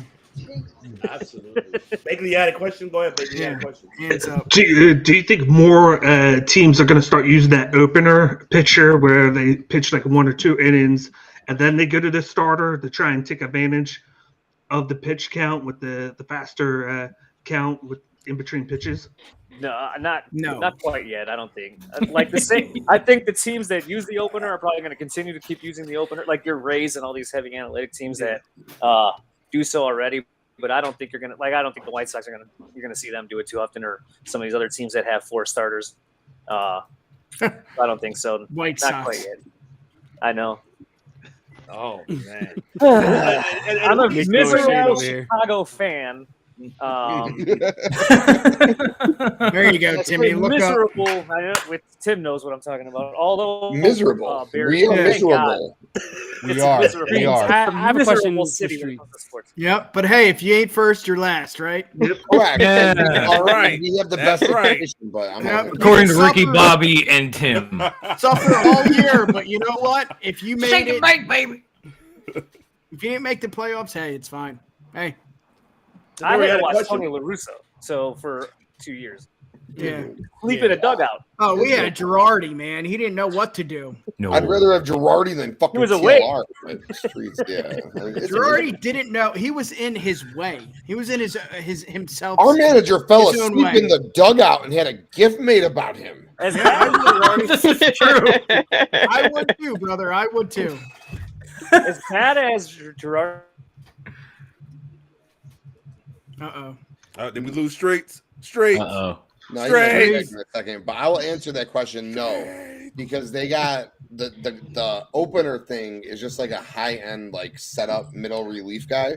So that's the dude who's going to be doing the opening rather than the actual closer. The closer is going to be the closer, and your actual good setup guy still going to be the setup guy. You're not going to have your closer be the opener. Your opener is going to be a middle reliever or an actual like 6th or 7th starter, and that's what your long and middle relievers are, anyways. Who are going to open the game? But Streets, go ahead, my bad, brother. Okay. No, go ahead. That's good. Streets. Did you see that 30-second strikeout? Yeah. Yeah, it's nuts. That was great. I watched Lance Lynn for us, like a 20-second one the other day too. It was crazy. Like, was that against Chicago? I don't remember. Yo, really quick, I'm going to cut everyone off. I want to give Gary a shout out on bloodlinenetwork.com. Gary's got 6-7 articles on there. Wrote a bunch of really cool stuff. Charlotte Hornets in the 90s, why they were fucking dope. Why Tomohiro Ishii should be a new IWGP World Heavyweight Champion. I'm with you. Is it okay to watch Chris Benoit matches? Really cool shit by Gary, dude. Go and check out what Gary's wrote on the website, man. Gary, if you want to come on, shoot me a text, bro. I'll send you the link, dude. That's not the typical But I want to give my guy Gary props for sure, dude. Thanks I've seen him win the Rumble live. All right. Yeah, and I wonder if the pitch clock, See you guys. by the way, are gonna affect some hitters too. I'm starting to wonder that. What is it? The pitch clock. I was worried about pitchers, but after watching some spring training games, I'm worried about a few hitters now with this pitch clock because some of these guys are so fidgety back there. One times, and now they got like no-mar syndrome, man. Just fixing the gloves left and right, doing all that. What do y'all think about the pitch clock? It's definitely going to speed up the game, man. I think 2 hours. Reason why they put it there. So. It's going to save a lot of time. I don't know if it's going to work, but it's going to save a lot of time. I think it's more the entertaining side of it because it makes the game more fast paced and less more waiting game. Like seeing the back. It's going to help. And everything. It's going to help a lot because the viewers. I can't wait. I can't wait to see how many times the ump stop the game because the clock isn't working. Just whoa. That'll happen. Like the NFL, just whoa. It's not even that. I mean, it comes down to, if that is part of the ending of the game. If the pitch clock, you don't, set up and get ready. Done. It's over. We've seen that in preseason. Yeah. It's going to affect both. It's going to affect both the pitchers and the hitters because the pitchers got to hurry up, but then the hitters got to hurry up too. Because sometimes some hitters want to take their time. Like I said, no-mar syndrome, man. Just fucking with everything. It's going to help out double headers in the long run too. You're not going to sit there and have to watch like 6 to 8 hours of baseball. And have televised game 2 paid televised program preempted because of a double header anymore. Right. So it's going to speed up the game, but good. I like it. Those people like network television will not have to worry about their programs being canceled because of a double header anymore. That's my opinion. It's going to kill my team's owner when it comes to concession. You got a lot of the games getting outsourced to like Apple and Peacock and all of that anyway. So. Right. Yeah, it's definitely going to speed up the game, but I think it's going to be an adjustment period for everyone, especially even after spring training is over. And I'm interested to see, fans getting upset because a game didn't go their way due to the pitch clock. We know that's going to eventually happen. Oh yeah. Real quick, I want to salute to the chat right now, man, because they've been really engaging. Yeah, they're blowing up. I'm still trying to catch up. So shout out to the chat. You and me joining both. in. We're double teaming it. We're behind. Love coming in. Yes, we're streaming everywhere. If you're on Circle of Debate, if you're on Top Row Wrestling Talk, if you're on the Universe Wrestling Podcast, you're on the Tim King Show, you're on Clark Street Wrestling Podcast. Yes, you see the Bloodline Entertainment. Thank you, Dylan. All right. Log into that. Go into that live chat. You see that link right at the top. Right at the tippity top. Yep. Click right there. Subscribe to the Bloodline Entertainment. Smash that like button. Now. Yes. Smash it right now. All right. Superman punched that shit. Just You can be updated. Hit that bell too for that notification so you can stay updated when we're about to deliver some hot content. Spear that bell. And shout out to Mike Lopez. He's right. Suplexology. Money Mike. Of course. Money Mike. Money Mike, my man. Money Mike. Word. Also, shout to the director, Chris Kennedy, and Matt. Shout out to the whole Circle Debate fam. Kennedy. I'll raise my glass. Kennedy. Fam for sure, dude. Absolutely, man. Yeah. And since we're in the middle of it, shout out to my high class co-host Bruce and the one and only Grandma Wendy, the first lady of Top Rope Wrestling Talk. Yes. I love y'all. Thank you for putting up with me. Raise them. Shout out to my God brother. bless you, Wendy. Shout out to my brother from another mother, Hafiz, the Nigerian Nightmare, aka Yes. Messiah The Podcast. missing third of the shield of podcasting. Yes. Shout out to him, man. Let's hear it. Yes, man. That is true. And Keith, My man. Juicy. And I'll give my boys from the In Time Wrestling podcast. Oh, Justin yes. and Jeremy, Yes, my once a week Justin and wrestling Jeremy. co-host. I want to give my boy right here, the Introverted Streets, out here live. Streets. 10 motherfucking people on the debut of the Bloodline Entertainment Network. Big I just met him and he's already my dude. You know. Hawk when we talk sports on the Tim King Show. My boy Mike. Can't Dodge. wait, Streets. Love It's gonna be fun. Yeah, Love seriously. my crew, dude. It's gonna be Tim fun. King Show is where it's at. But Roto Slappers no more. They Bloodline Entertainment exclusive, baby. Love it. Hey, Devin, my tribal chief. Can we do this for Hafiz one time? One time, pretty please.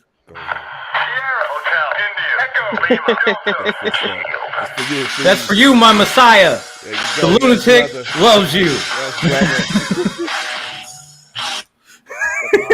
And I want to give a One shout out time to, for the of course, Messiah. for the MMA podcast, of course, to Coach Rage, Bakley, There the you go. Minas brothers, the championship on the line. With the New Japan show, of course, with TK, De Niro, Bakley, myself. Yeah, you're gonna be seeing a lot of that, and hopefully you will be seeing these familiar faces as well. Hopefully we'll get grading along, joining us, doing some movie reviews as he's giving us his acknowledgement of it, what to watch out, what to look for. That's why I love it that we're putting it all. I keep up on New Japan through y'all. Real talk. Next I'll Saturday, be driving to work, listening to y'all to catch up on New Japan. Next Saturday we're starting because Bakley and I got to recap, and Tim as well. We gotta I'm gonna quit my damn job so I can join y'all on the New Japan show. Watch that shit. We have to recap the whole first round of the New Japan Cup starting tomorrow. It's then next Saturday is when we're gonna start recapping the first round. Oh man, Ivan and Devin about to be pissed at this one. Why would I be pissed at this? I got no beef with Jeff Jarrett. So. Okay, Ivan about to be pissed you got at this it wrong, one. Jeremy. That's all Ivan right there. That's In my world, you don't fuck with Jeff Jarrett. Yeah, I've been in communication with Jeff Jarrett, and Ivan. He said there's a guitar shop for you. Just saying. I know. Let him have it. Can I get one too? Yo, guys, Yes. I got a really good idea. That's So a we do YouTube our short in the fantasy making. football league, because we're gonna do a Bloodline Entertainment Network Fantasy Football League, right? Yes, So sir. Yes, we are. 12th, and we're gonna do a live draft. It's gonna be dope as fuck. Can't wait. Yep. But that's not what matters right now. No. All that matters is that 12th place, last place, last place gets a a guitar shot from somebody in their city. We all are localized, so I Pretty think much, the last person get a guitar shot. What do you guys think? I mean, yeah, I could get Grandma to hit me. That's Why gonna not? be a gimmick guitar. So you know a I- guitar guy? You know? Could you imagine a little 5-foot grandma with a guitar cracking me in the back? I don't have $160 to go spend on a cheap guitar. Maybe we can find one on eBay or something. Party City. I got I a got thrift it. store right down the street, homie. I got you. What was that? Wait, I need to move them. Wait, Dan, wait, Dan, hold on. Gotta take care of this. I got a solo real quick. Solo! Mess up my name like that. Automatic solo. I'm sorry. I knew I should have wrapped the thumb. Damn, that L in there is wild. Right? Look, my name is up here That was already. wild. So how can you even fuck that up? Thank My you, name is Delvin. up here. It's up here. It's not even down below. Like you can't Thank you, Delvin. It's up here. I'm sorry. I've had copious amounts of Irish coffee. I apologize, guys. All right, I got another question for Streets, right quick. I got to get Streets in the game. Streets, give us your take about this upcoming NFL draft. What should we be expecting? I'm hearing rumor in your windows that your Chi-Town, man, they want to trade the number one, or they probably draft the quarterback, Bryce. What the hell's going on? I don't know. No quarterback. What's going on? You got the quarterback. We got a quarterback. We do. Yeah, we do. I don't want Bryce Young. He's wearing like 3-inch heel gym shoes out there. Right. He is the next Kyler Murray without all the athleticism. The problem is Kyler Murray is naturally like 200 pounds, right? Right. Bryce Young is going on he's eating like Michael Phelps does for the Olympics the last like month to get to from 180 to 204. What's going to happen post draft or at combine? Really, You're gonna be 175, wet wearing boots. he's going to play at 190 or 185 again when he drops all that weight again. Maybe. So, no, I'm good. And y'all got Justin Fields. He's incredible.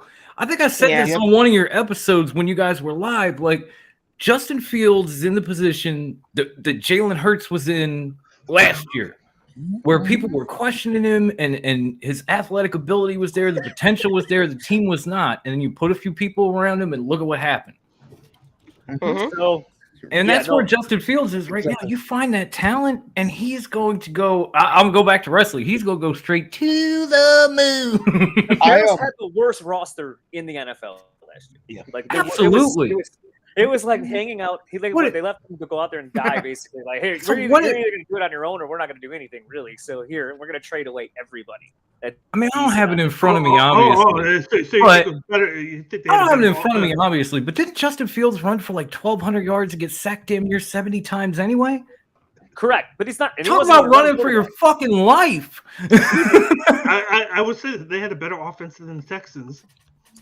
That's not saying much, though. That's because of one person. And he was. But that's only true because of Justin Fields. They only had a better offense because of the Texans because of Justin Fields. You guys don't even want me to fucking deep dive. If you put Davis Mills on the Bears, my dude's getting sacked 300 times if it's Davis Mills.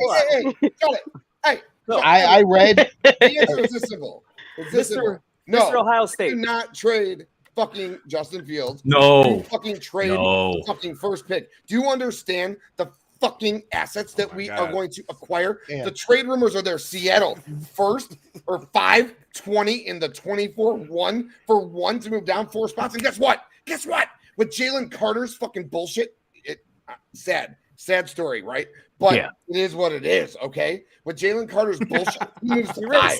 He moves to 5. So we get Jalen Carter at 5, and we have pick 20 and Seahawks pick 24. Or we move to 4, and we get fucking pick 4, pick 35, 24-1, 24-2, and DeForest Buckner to fill that 3 technique. I seen that look on his face. Tim ain't gonna breathe for 10 minutes. We just move fucking down then from 4. And we move from 4 to maybe 9. Get another first-round pick. Go offensive tackle then. We get from Northwestern. We fucking fill that fucking slot there. We get 2. Now we got 3 24-1s. We get DeForest Buckner. We get fucking the pick at the 9 to fill the fucking tackle. $110 million fucking dollars. And Justin fucking Fields. All in. Bears will be where they should be. Where we've never been when we come to Arlington Heights. In 4 years, we will have a Super Bowl. We will have a WrestleMania. What? We are all in. Let's go. Oh, so you'll be Philly, is what you're saying. First time in our history. So you'll be Philly. Good for you. A black quarterback. Let's fucking go. All right. It is decided. It is decided. That's it. Tim. Breathe. I read an article. I love you. I read an article today that a lot of NFL execs. Hold the phone. Yeah. Oh shit. Hey. Justin. We got room. We got plenty of room. What's up, Justin? Come on in. We look like the Brady Bunch in this motherfucker. Pennsylvania's running wild, baby. It's a J-Man's here. That's what it is. I feel like I'm on Hollywood Squares. I got all my pot. Dare I say my man was just in time? Nice. My bad for the rant, you know what I'm saying? But that's what it is. Nah, you're fine, man. Just breathe. Yeah. I'm asking. Just breathe. But you guys trading Justin Fields is a very Chicago thing that might happen, though. Nah. You guys can't catch a break. Don't you put that evil on them, my queen. You guys can't catch a break, man. I remember watching live the double joint. Oh, the double joint. I watched the double. Solo! I can't put the thumb up for that one. I'm sorry. Listen, Can't do it. I felt so bad for you guys that year. I felt so bad for you guys, man. I wanted that for y'all. I would have went to Chicago and kicked that kicker's ass myself. Not me, man. That. I was like, sucks to be you, fly eagle. Well, of course. What you have to say about the Bears, though? My bad. I didn't mean to cut you off. I was just trying to present to the group my Justin Fields thing. What'd you have to say? Yeah. I dig it. Hey, at least you're not buying players like the Mets. Yet. We do have the highest Yo, I am going room to be in the public NFL. enemy #1 on your podcast. And I can't wait. He's going to be both Muppets in the balcony. Just watch. I can't wait. It's going to be an interesting I season. read an article about about Justin Fields today. It was talking about 3 or 4 NFL executives who are scared for the kid because they don't want to face him. They don't want to face him. They go, he has the intangibles to be something great. He goes, and with the offense currently the way it's sitting, they go, Justin Fields and the Bears are going to be scary within the next couple of years. Yeah. Just watch it. By the time they move to Arlington, there will be a Super Bowl banner being raised on the dedication day of Arlington Heights Stadium. I would love to see me. It really wouldn't. As much of a fan as I am, I could take myself out of that for a minute and say with all certainty, had Justin Fields not been knocked out of that game, Bears would have beat the Eagles. I'm telling you right now. Which would have been awful for our season. So thank God that happened. Would have been awful for us too. So I'm glad it did. I'm glad it worked out the way it did. And look at the Bears season this past year. We were in just about almost every game too. Yeah. Every game. Every game. They took that blowout of Dallas. Even without a receiver fuck and an offensive line that was letting people through left and right. I mean, if that's any promise of what's to come, if we were that close with some playoff teams. Yeah. Super Bowl. That goes to show you guys are missing like one piece. That's all. You guys got to build around him, and y'all just need one piece, and then y'all got it. That's what I love about the NFL. It's just like up and down. What do you think? Wide receiver 1, left tackle, center. Oh, I think we're front 7. We got some work to do, but yeah. You got the money and the picks to do it, though. I just want to throw my ones up to my boy Justin, though, man. I was going to say, I want to hear from Justin. Apologies. Sorry, Justin. man. Right. Justin, talk about Brock Lesnar. We're too hyped. and Omos. Sorry, Justin. Oh, no, don't put that on him. Nobody wants to hear about that shit. No. Don't listen to Nick. Don't listen to Nick. Yeah. It's like saying, talk to us about Christian and Jungle Boy. Who gives a fuck at this point? What's going on, Justin? Go and plug your show, brother. Please. What is up, family? How the hell are you? Like, congrats. I toast you as I throw one up at the same time. Salute, my brother. I'm running out of fluids, but I'll do something. Glad you were making, man. I gotta thank Justin. He comes on my show weekly with me. AEW, WWE, wrestling doesn't matter, man. Him, Jeremy, when they can make it, appreciate it, man. Glad you're here tonight, brother. Yeah. You know, I'm always great to have you, dude. As you know, every time. Which one you got there, Streets? Your favorite. He's throwing up the ones for you too. That's Nick Swisher. Okay. Nice. Head off. Nick Swisher. That's the closest thing I had to me. I didn't have a can, so I was like, "Oh, I got a Nick Swisher bobblehead. That'll work." White socks bobblehead. Oakland Athletics. I'm not making myself clear. I don't give a fuck. That was good. I got a shelf of them, so. Yeah. All right. Now, what's your prized possession? Which bobblehead? Oh, bobblehead wise, probably I got my Cole Hamels MVP year or World Series. That's dope. Nice. Awesome. I got a question again for Buster here, man. Graded, I have a question for you because I'm curious. I want to know, man. I don't know if you've seen Knock at the Cabin. I don't know if you've seen it yet, but if you have, or even if you haven't, but I'm curious to know your critique and your opinion about Dave Bautista's overall, like his performance in his other movies that he has coming out, and has he been elevated since now he barely began in the film industry? Has he elevated his game? Do you see him like he's doing better now? Or give us your take about Dave Bautista. I think trying different things has really elevated his career. Unlike The Rock, who's pretty much playing the same character in every damn movie he's in. Yep. Yeah, right. That is also true. Yeah. Yeah. Even John Cena's improved as an actor. In everything he's done, he's been playing different roles. The different variety of roles you play, the more vast knowledge, better actor you become. Yeah, I say Batista and Cena are probably two of the best to come out of the WWE or professional wrestling in a while, acting wise. Love that. Awesome. That was a great answer. I can't argue with that. But have you seen That's all Kevin? fact. I have. I'm not going to spoil it if anyone here hasn't seen it. Which one was that? Is that on Netflix? No, it's in theaters. Okay. Coming out on digital, coming out on digital and physical very soon. Yeah. Okay. Well, it's based off of a book by someone else who M. Night Shyamalan is getting the credit because he wrote the screenplay for it as written by. He's a Philly guy. So, Yep. It's about Dave Bautista's acting is here.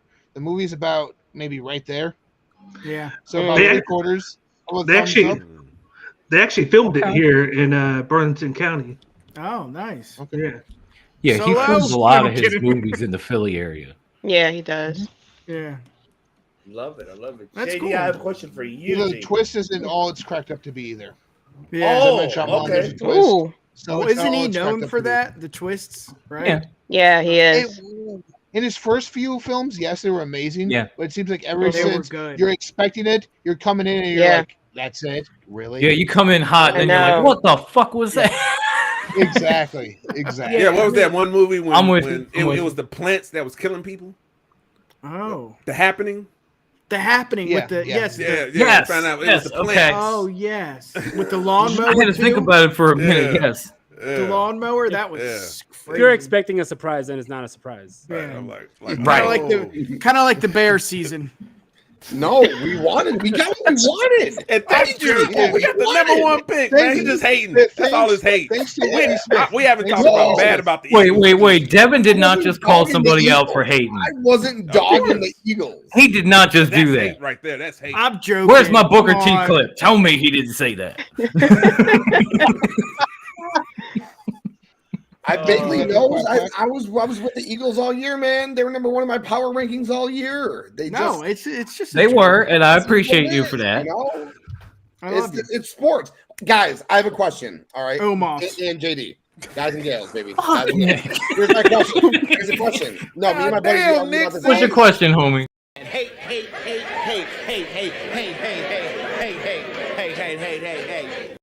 Oh, my boy Finn Tutuola right there. Sergeant Finn Tutuola, if you know, you know. Anyway, here's the question, okay?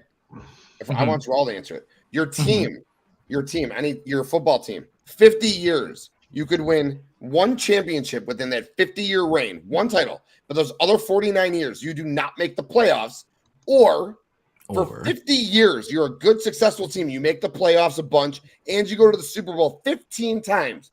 But you never win it. What do you want? What is your preferred choice? I'll go. B. I'll go. Give me the one. No, I gotta go A. I mean, one is basically what the Cowboys are. JD, you want a third? Nah, I'll start. I'm definitely going with choice one because, choice two. That just sounds like heartbreak for the next 50 years. Oh, you know what choice two sounded like? Choice two sounded like the Eagles before 2017. Fuck that. I'll take the one. Yeah.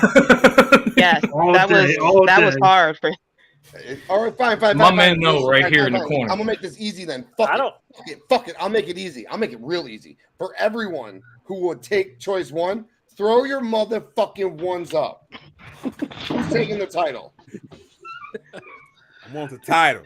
Easy. I want. That's you're the only one not taking the title? What I want. Hold on. Who ain't taking the title? You understand I waited 38 years. 38 years for this shit. I would like to hear why Streets is going to win number 2. That's interesting. If we did this 10 years, right? Let's say you did 10 years, you win one title, and then you don't make the playoffs or something like that. I'll take it. I will. 50 years. This is basically what I live. Is what you guys are throwing up is what I live as a Chicago sports fan already. I've been through it. I've lived it. I've got like one championship my entire life, basically. That's it. So I've lived it. I'd rather just be good and have fun and have playoff runs and have awesome Sundays all the time and for a change. I live number one. I can tell you it sucks. You haven't gotten that Super Bowl title. It does. You haven't felt that elation. It does suck. Look, we haven't felt it. So 2005 was great, right? It was awesome. It was the celebration part was amazing. Right. Like, it was something that I can't take kickoff back ever again. return from Devin Hester. Oh, for the Super Bowl. Yeah. I thought I was like, it's over. It's over. It was just all downhill from there. Yeah. That guy deserves the Hall. I'm not gonna lie. That guy But it was deserves to still be in the fun Hall. making it. It was. Yeah, I'm not gonna lie. It was. Because I almost went for. Our offense was kind of like spotty, just y'all had Rex. It was Grossman. because of Rex Grossman. On, he's cool. But the defense was was on point. Was impeccable. It was the president of football operations at that time who said, "Oh, Rex Grossman's we're paying him to be our starter." So we're going to start him Rex instead of playing the hot hand that was Brian Greasy. So. Yep.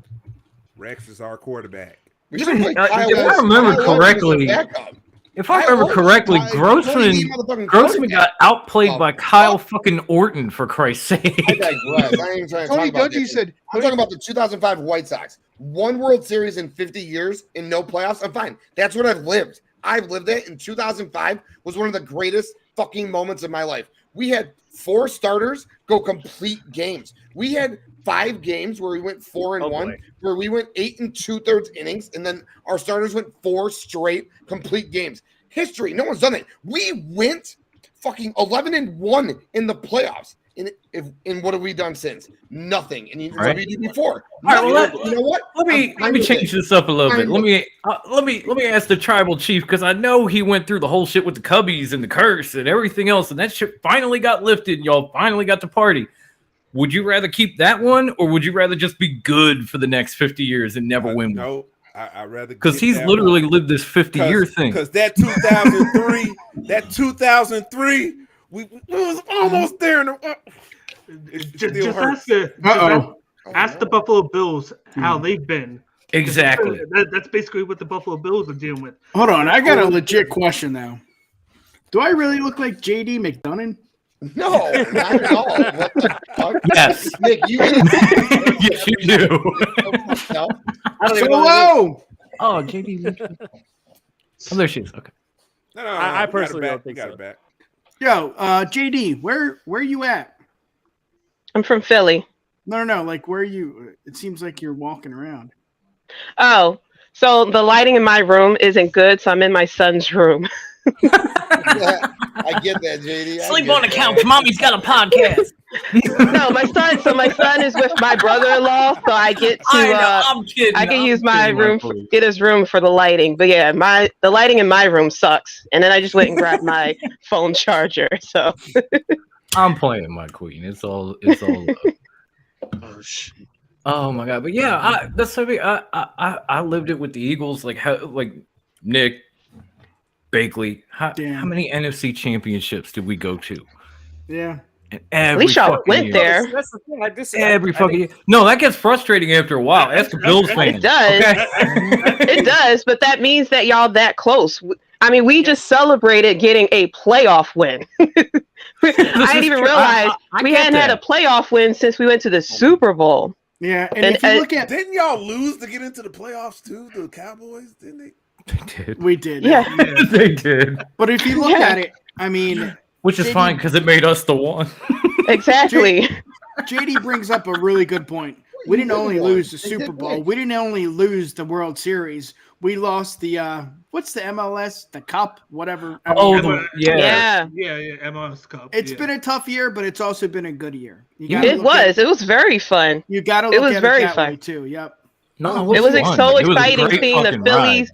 It was great in Philly. The Phillies were in the World Series and everything. Like we didn't even expect the Phillies to go that far. No, I was bummed because at one point they sucked. Girardi's getting fired. And I'm like, oh man, another one of these seasons. And then the next thing you know, they turned it around. I'm like, another God, one. damn, this is amazing. No one expect either team to make the finals. Yeah. Yeah. We didn't expect the Bears too. You know. Shazing. No, Chicago, I tell you, being a Chicago sports fan is miserable. It's miserable. Yeah, it is. There's no bragging here. It Trust me, Philly fans miserable. get it. We really miserable. do. But Not again, not at since the the end of the 90s. day, if you don't fucking hoist the trophy, you're a loser. Well, the We get it, Blackhawks- Ricky Bobby. We do. We The do. Blackhawks did host 3, so. Yeah, but I Nick, man, you just hating tonight, bro. Why you hating against my Chicago Bears like that, bro? He Against the really Chicago is. Bears, why you hating? I hate you. I hate you. I don't even know you, and I hate your guts. I hope all the bad things in life happen to you and nobody else but you. That's Nick right now. That's his Josh energy. Chappelle show. That's Nick energy. Even if you hit solo I don't at even the know point, you I'd right have thrown now. the thumb up. I'd have thrown that thumb up. I'm not gonna lie.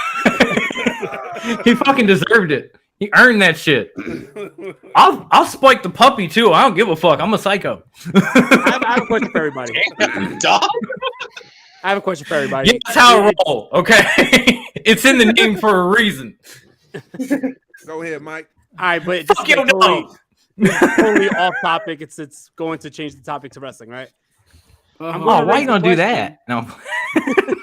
I'm going to be raising the question on Monday on the podcast, right? Because I was thinking about it, and I want to raise it here first because it's the pre-launch party. So, do you guys think the Attitude Era was better than the Ruthless Aggression Era, or vice versa?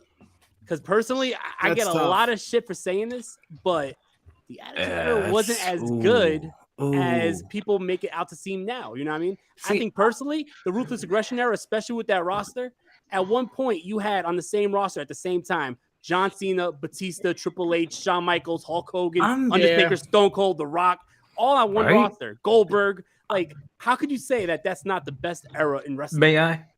Go ahead, Dom. Sure. I'm gonna say that I lean towards Ruthless Aggression because it wasn't copied from another promotion. How about that shit?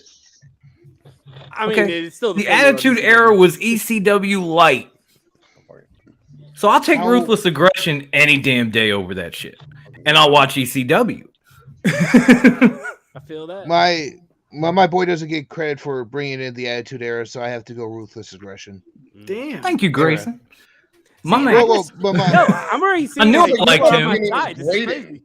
People shit on me all the time for saying that I like the Ruthless Aggression Era more than the Attitude Era. Great and minds, now I man. see people are on my side. So this is And I'm feeling like we have a similar reason though. We do. You know why the Attitude Era is better than the Ruthless Aggression Era without the Era? Attitude Era, though. Oh, sorry, Devin. Go ahead, brother. I said you wouldn't. And you wouldn't have had the Attitude Era without ECW, so there is that. Devin, You wouldn't have the Attitude Era without the NWO for the Ruthless Aggression Era without the Yes. Attitude Era? Because that's it. What'd you say, TK? I said I couldn't hear you, so I said, did you just say you wouldn't have had the Ruthless Aggression Era without the Attitude Era? Right. Right, because that's facts. That's why I was gonna say so. My man, go ahead. Say you, do you? Yeah, because I think that's a loaded question when you ask that, Mike. Because I say, I could say, yeah, the Attitude Era was better than the Ruthless Aggression Era. If I'm living in that moment of time, and then right after that, you got the Ruthless Aggression, but I'm still freshly coming out of the Attitude Era. All right, you had big time moments. You had Mike Tyson and Stone Cold face to face. Like, holy shit. You know what I'm saying? Like, you had those type of moments right there, just Stone Cold and going at his boss. Like, you never seen anything of it. And then you saw it evolve, into the Ruthless Aggression. So, like I said, man, I think it's a loaded question. I agree. Ruthless Aggression, in my opinion, is better just because, not because of the copy and paste issue from ECW Light, but because at that time WWE had no competition. So the Ruthless Aggression was something that was different for them. They weren't battling WCW. They didn't have to change their product to the Attitude Era to compete with the realism of the NWO. Right. Yeah, but so after the NWO came and went, WCW was done. You have stars like John Cena, Batista, who you're bringing up now in this Ruthless Aggression area, with stars of the Attitude Era like Triple H and all that. So it's like you have the best of some of what's left of the Attitude Era, helping out the next generation, bringing it up. Unlike when they jump ship into the Attitude Era, there really wasn't anything left in the golden era of WWE before that. Yeah. Well, I think what we're looking at here is better wrestling, and I think that's it. Yeah, I mean 100% because even In looking back ring, now, in Oh ring. no, absolutely. yeah, in ring it's like night and day. Like Because back in the day, man, SmackDown was hard to watch. Even you had JBL, you had Eddie, you had all them. It was still hard to watch. But Attitude Era, dude, I wanted to turn on Monday night every night. But do you think better in-ring wrestling in the Attitude Era over the Ruthless Aggression Era? Because I said the opposite. No, because I think that the Ruthless Aggression Era has a lot better in-ring wrestling than the Attitude Era. I would rather see, Well, that's another thing that. Oh yes. Yeah, with the roster. That was what I was saying, Mike. Yeah. You're wrong. Justin, what do you think about this, bro? Regardless, but gun to my head, if I had to make a choice, I'm going Ruthless Aggression for the wrestling product, and then also led to what Bakley loved so much, the brand split. They weren't battling WCW; they were battling each other. One night stand. One night stand. One of my favorite the OG one night stands. They were great. That was one of my favorite eras. Is that 2000 SmackDown when they had all those technical wrestlers, Angle, Edge, Rey Mysterio, all of them. They put on great matches. I give the Attitude Era the credit for creating that because they won the battle and then they helped usher in the new talent. But just wrestling wise, I thought of the Ruthless Aggression Era. But moments wise, I'd give it to the Attitude Era. Yeah, with the Ruthless Aggression, it was a bit of a reset because they had wrestlers from WCW, ECW, and then on top of that, it was the upcoming of pretty much the WWE originals, which was John Cena, Brock Lesnar, everything like that. Yeah, I'm with you, Mike. People tend to forget what things that happened in the Attitude Era. I mean, the women's wrestling, people always remember Lita and Trish, but kind of forget like that was pretty much it. During the Attitude Era, that was pretty much it for women's wrestling. It was just those two. Everything else was pillow matches, bikini contests, and things like that. And you had a lot more moments in the Attitude Era, and I think that's what people tend to remember is those moments because everybody remembers Austin versus McMahon, Austin versus The Rock, and things like that. The Attitude Era had a lot of moments, and that's what people tend to remember. But it had a lot of crazy and dumb storylines as well. And it had some really bad storylines, and I think that's what people tend to forget. A lot of things that has happened, like before the Attitude Era was one of the worst periods of WWE. They had Doink the Clown, they had a lot of silly things going on, and they was getting beat down by WCW every single week until they decided to copy what everyone was doing. And so I feel as though, as far as we're going, like moments Paul, and things can like we copy that. your homework. I feel like as far as like moments and stuff like that, you can't beat the Attitude Era. But if we're talking about longevity and like the things that WWE created on its own, I would say the Ruthless Aggression Era. Yep. I went back and rewatched in 2020. I went back and rewatched the entire Attitude Era. And I can tell you, as a kid, we loved it, right? Every Monday you got home. Oh, yeah. You turn on this TV. I can't wait. Blah blah blah blah. But our brain. Oh shit! Streets. Streets now. Just getting to something so good. Streets I know. Come back, Streets. Every single week I watch. Yes. LOD 2000 versus DOA every single week. Right? Dude.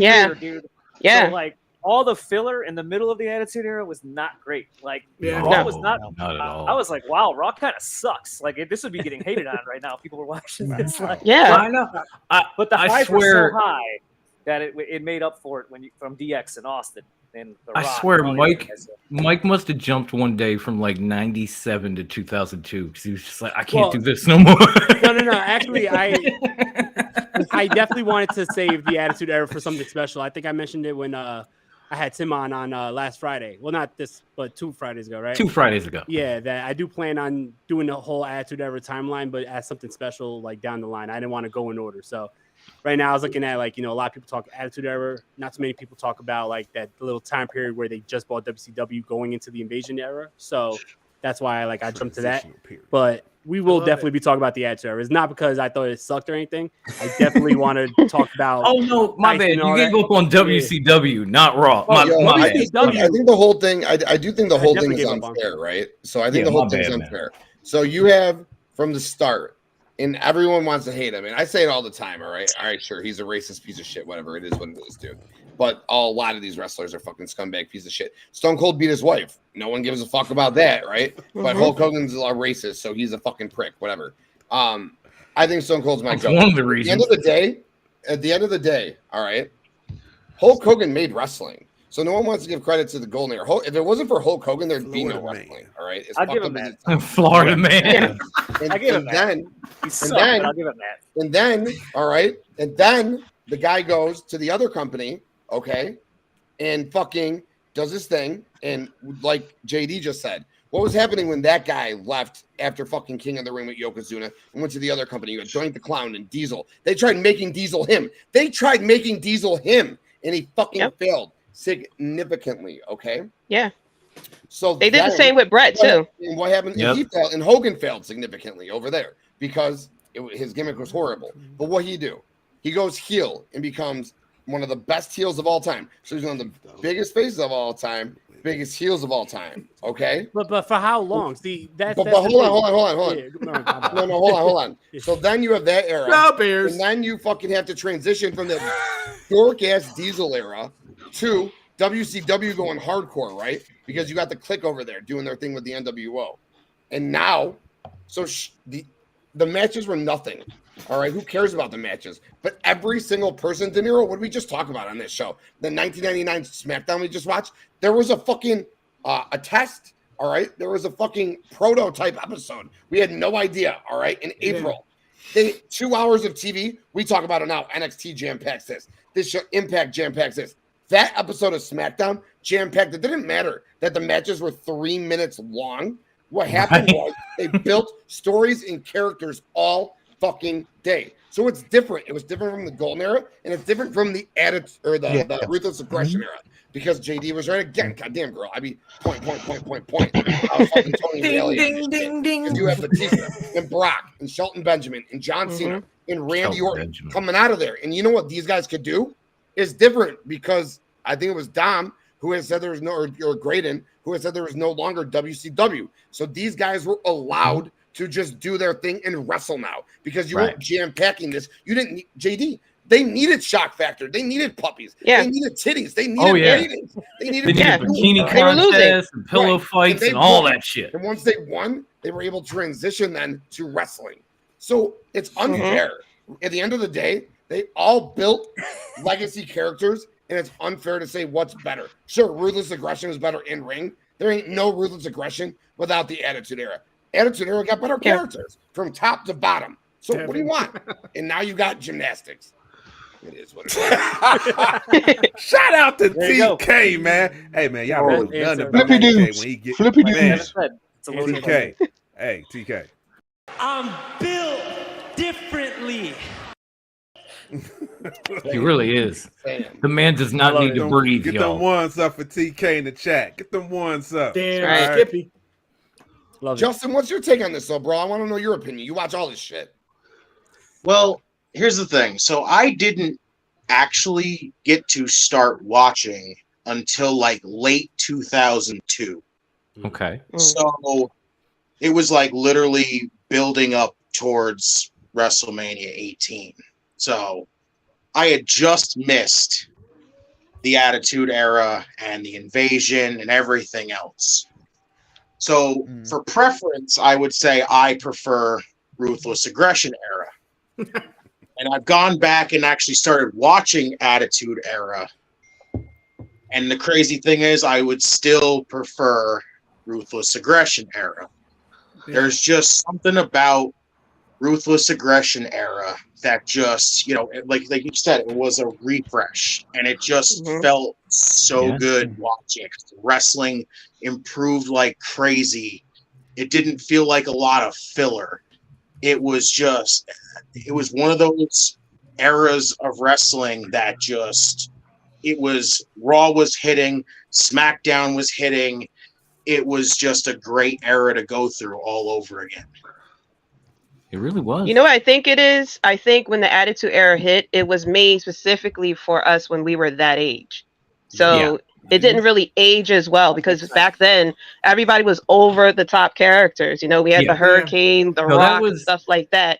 So going back and watching so that people shit who today. kind of missed people who didn't really watch Attitude Era from the beginning may look back at it and be like, what the hell is this? But for people who like watched it live and stuff like that, it always like kind of holds a little special piece in our heart because we remember the feelings that we had when we watched it then. And I think that's why people say, no, the Attitude Era was better because they're remembering the way that they felt when they first watched it instead of like kind of stepping outside and looking at it like, okay, but look at it as if you're watching it for the first time today. More people may say the Ruthless Aggression was better because it was more about wrestling and what was going on inside the ring. Attitude Era, if Attitude Era was going on today, people would be complaining all the time because it was mainly nothing but promos, backstage segments, you know, vignettes and stuff like that. It wasn't what people would have liked today. So I think that's what it really is. It's the road covered. I'm with you, Mike Queen. I mean, it killed it in the ratings, though. Yeah. Oh no, it did. You But had all these actual wrestlers, which made such a difference on the show because you still had your main eventers, but you had the SmackDown 6, and you had fucking Jericho on top of it and Kurt Angle on top of it. Yeah, but it still wasn't as entertaining. I think that's the key right there. It was a lot of different. It's different. Yeah, Nick. Going back and watching a lot of that shit today, you get the same thought, and the thought is, "Wow, that didn't age well." But you know, it had its moments, but it did not age well at all. Attitude Era was for the moments. The moments are what everyone remembers. Like you aren't gonna see freaking like when you think Attitude Era, you're thinking Booker and Austin fighting in a grocery store, Austin with a freaking beer truck, Mae Young going through a table. Yes, several times. Mankind and Rock at halftime heat. Like you're getting big time moments right there. But it's like Attitude Era. That's all Attitude Era. Ruthless Aggression. Righteous Censor won. Great wrestling. Righteous Censor, Jesus Christ. Ivan, what do you got? Let's hear it. No, because I wanted to add on what JD said. She made a valid good point. And to add on what she said was more as well. Mind you that we can even go back to the Golden Era. Like all of that relates to pop culture. I mean, like whatever happened back in that era, you know, it relates to it a lot. You know, a lot with the Golden Era bringing in like, you know, the likes of the entertainment side of like, you know, bringing in, you know, actors like Mr. T, bringing them on or, you know, music artists from MTV, you know, it starts from there. I think what at those eras is mainly attract the pop culture audience during that time. And so, but it relates to what happened in that current era. That's why it's difficult to we can't really compare it, to be honest, because it's kind of like Golden Era, how they put in the chat here, the new generation. It was like right after. It's almost likewise with the Attitude Era going into the Ruthless Aggression Era. It's almost, if you really look at it, like entertainment aspect wise, and that pop culture scenery is almost the same, but obviously different decades, of course. So it really kind of like it's difficult to compare it because, you know, obviously we're all born different years and we all grew up differently. How Justin mentioned, you know, so. I mean, but can I say that at least like Tim said, you know, the Golden Era did kind of like put it out there was the fruition of what we got, you know, from the Hogan, the Savages, the Jake the Snakes, you know, from Bruno Sammartino prior to that. Like it was just those were the pioneers that give us where we're at right now, and also other platforms, not just WWF, but also gave us WCW, who did the same, you know, similar what, you know, Vince Senior kind of did, Vince Jr. kind of did, and everybody else. Everybody during that era created the same thing but differently, and used pop culture on with it. And I feel that's where we're at right now with that, in this current pop culture era right now. So we're seeing that right now currently in every product in pro wrestling. And that's for WWE, basically every era has helped upgrade the next. Every time. Definitely. If it wasn't for a new generation, after Hogan left and stuff like that, and you was left with what you was left with, the Doink the Clown, stuff like that, we wouldn't have the rise of WCW and the pressure put on WWF at that time to up their game and try something completely new by, you know, basically copying ECW. The rise of that. Yeah. Right. Can I say one thing? We the ones, Devin. Ain't nobody like Roman Reigns. Jeez, I did it again. Roman Reigns. I just stop busting your balls about that. Hit it, Devin! Hit it! Roman Reigns, really? Hunting wabbits. Solo! No, matter of fact, Nick. You there, sitting at home, acknowledge me. Say right next time. Say right. Roman Reigns. That was almost as bad as being called Delvin.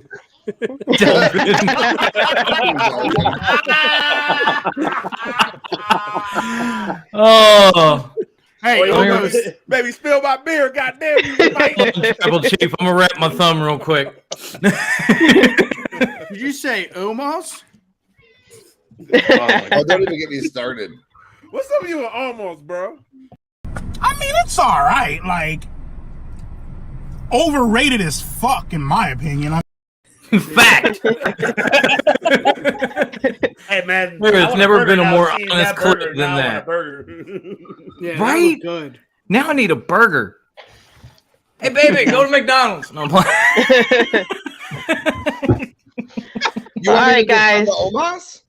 All I wanted to say about Omos is one thing. JD's trying to piece. Oh no, I was saying I'm about to go. So, but it was good talking to you guys and everything. Up, my queen. We love you. It was good. Can't wait to see what's going on with the launch of the Bloodline Network. One up for you guys. I'm very happy for you guys that you guys have put this all together. Something that we will never see. The Entertainment Network. You're great. Thank you so much for joining us. If I was Tony Reelli, I'd be hitting the fucking ding for you all day. All day. Doing it, I'd be fucking bigging on there. You're awesome. Thank you so much, JD. Thank you. Thank you for adding me on. Peace out, guys. Pleasure's mine. Right. Later, first lady. Peace. I love this chat, man. This chat is just all night. Yo, but hold on. Here all I was all gonna say night. about Omos is one thing, because I'm not gonna be long-winded about this. Every single motherfucking time something's sure? bad in WWE, it's Vince's idea. Why? Why is a quote-unquote bad idea Vince's idea? You people don't think that Triple H has bad fucking ideas? Is he perfect? Does he shit fucking like gold? What the fuck, dude? Brock versus Omos. While it is what it is, why is it a Vince idea? Because it's Brock versus Omos. What else is he gonna do? Triple H presented Bray. Brock said no. What else is Brock gonna do? Let him go beat the monster. Every bad idea, Vince isn't back. Stop it. Yeah, if you the Royal Rumble tease with him and Gunther. I mean, right. When the belt split and Gunther, that would have been great. Title, Brock versus Gunther for one of the brand titles. Yeah. You know if you watch, what that means then. If you watch our podcast, I have a tinfoil hat wearing co-host who swears up, down, left, and right that Vince is in control because Omos is getting so many bookings. Well, they want to hear. Omos starts getting a lot And the of thumb freaking, just starts coming up like motherfucker. Well, the question is, how long will that match be? It's going to be F5. That's it. I would say that would be. I would say 5 minutes max. Yo, can I say, like, I actually think that Omos is getting better. I might be in the minority here, but I think that since he joined, he is getting better. Like, that's a Triple H idea. I like. Oh, Shawn Really? Michaels. I give that to Shawn. That's more. That's Shawn. That was HBK. Right. Let's be That's real. Shawn Michaels, right. I mean, Hit Row and Shotzi, but that just was want to blame Triple H right there. Come on. Yeah, that's a little much. Blamed. You know, I love you, Will. The Scripts is a little much. No, he's still affiliated with him, man. Shawn, no, I'm just saying. Scripts is a pretty bad one. I definitely think that Omos is growing. I think he still needs more time to really like hit his stride, but I do see progression in him at least. You know what I mean? I like the way he shit talks in the ring at least. Like that's something that I think that he's doing really well. Like while he's like kicking your ass, he's shit talking you. So I feel like, give him more time. I don't think he's ready yet, but give him more time. I think that he's going to be someone who surprises people. Yeah. He's ready for 3 Mania matches. Yeah. You know what it might be too, Mike? MVP. I just don't know if that's the guy that you need behind. Might be the wrong voice piece Great for him. chat. Yeah, I agree with you. Might be, yeah. I just don't think Then he who? has it. Nick, who would be the voice piece then if he's the wrong one? If MVP Yeah, is the wrong choice? In my opinion, I just don't think he needs a voice piece. I think he needs to. You think that man can talk? I guess go back to He doesn't have to NXT. talk. Or He go can to barely NXT. walk. Sign don't know. language. I feel like he could be a guy where his actions speak for him. Like he doesn't have to talk. But you don't. Okay, fair enough. But He does have to cut promos. I'm just looking at it this way. So many people in the locker room deserve that spot. And again, I hate saying deserve, but they deserve that spot Shelton. over. Shelton. Yeah. I mean, Yes, Omos- all day. Omos Thank has you, not, Grayson. I love that dude. Omos has not proven anything. Why does he deserve that? I want to hear it. Because he's big. Oh, Get out of here. Come on. yeah. Paige and Nakamura. Paige and Nakamura. And Thank you. Braun- Right? Thank you. Thank you. Yo, you know who is big and actually is talented, and I think that needs to get more ring time? Let's hear it. Satnam Singh? Satnam Singh.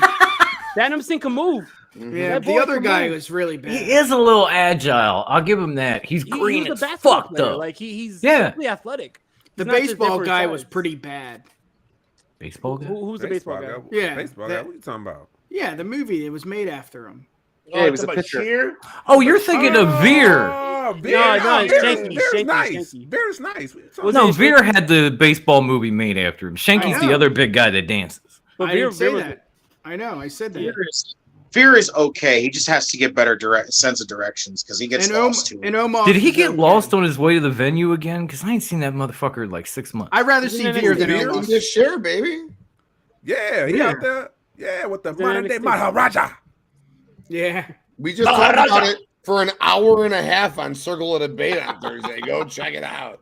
Fucking NXT for like 9 hours. We He talked does. about it. Justin just going and going. I'm just kidding. I had to go off. I mean, this I gotta row, say- this column right here, the professor, my boy Justin. I hated the J-Man and I NXT. Hey, you know what, Devin? We gotta get JD. I mean, we gotta get J-Man in the fucking NXT show, man, because he knows what's popping. He already knows. I'm excited for Tuesday. You want to get him on 2.0? Yo, Justin just hit that 2.0. I just know- Justin and Ivan were. I just know Omos is better than the Great Khali. That's all I know. Omos is more. Okay. That's a low bar, but okay. That's debatable because Great Khali, by the He's a time he Hall got of there, Famer. by the Great time Khali can barely walk. What are you talking about, bro? Hold on. Yeah. Thank you. Great Khali got there when he was already banged up after being in New Japan. Where watch his He- Japanese he- matches. he He's watches good. Japanese. I haven't seen the Good. Japanese stuff, I'll be If you honest. go look at his Japanese matches, he Yeah. actually moved. He Just was don't really- watch. Just Yeah, don't but watch. I'll take your word But for the it, man. minute he You was are my in New Japan guru, so I'll take your word. Just But don't the watch minute him he was versus in Nash, though, 'cause that's WWE what though, man. Them knees That man was could gone, leap bro. over the ropes at his age. That was scary. If Ivan says it, I believe it because we dubbed him Nero said Professor it. New De Niro. Japan. De I Niro know, right but we there. dubbed you Professor New Japan on our show a couple weeks back. So if you say it, I believe I'm it. gonna bring it up again, but Hulk Hogan was also doing Hurricane Ranas in fucking New Japan, so I guess That I actually saw. And Yeah, that but shit he was wasn't wild. limping into WWE Yes, after no, that. I was just- You I was had just- the Great I was Khali just- coming in. Them knees was gone, bro.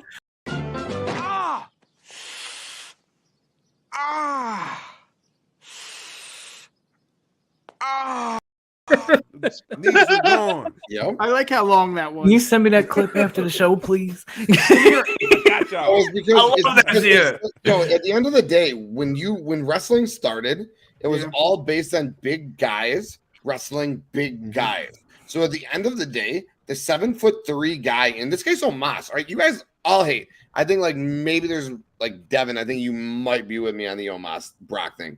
But like at the end of the day, Omos is fine, all right? He's 7'3". He can move in the ring. He talks good shit. I think he's got a fine personality. Yeah. The match with Brock was the match with Braun, I'm sorry, was fine when we watched the watch along. We all enjoyed it. We all enjoyed it. And you can go back and fucking watch it, all right? Yep. We enjoyed it. In this match, he is going to beat down Brock for 5 to 6 minutes. Brock's going to make his comeback, F5 his big ass, get the pin, walk out. And then maybe when Gunther gets the belt in 9 months when they split him, he'll come back. Like, guys, you got to think long term, all right?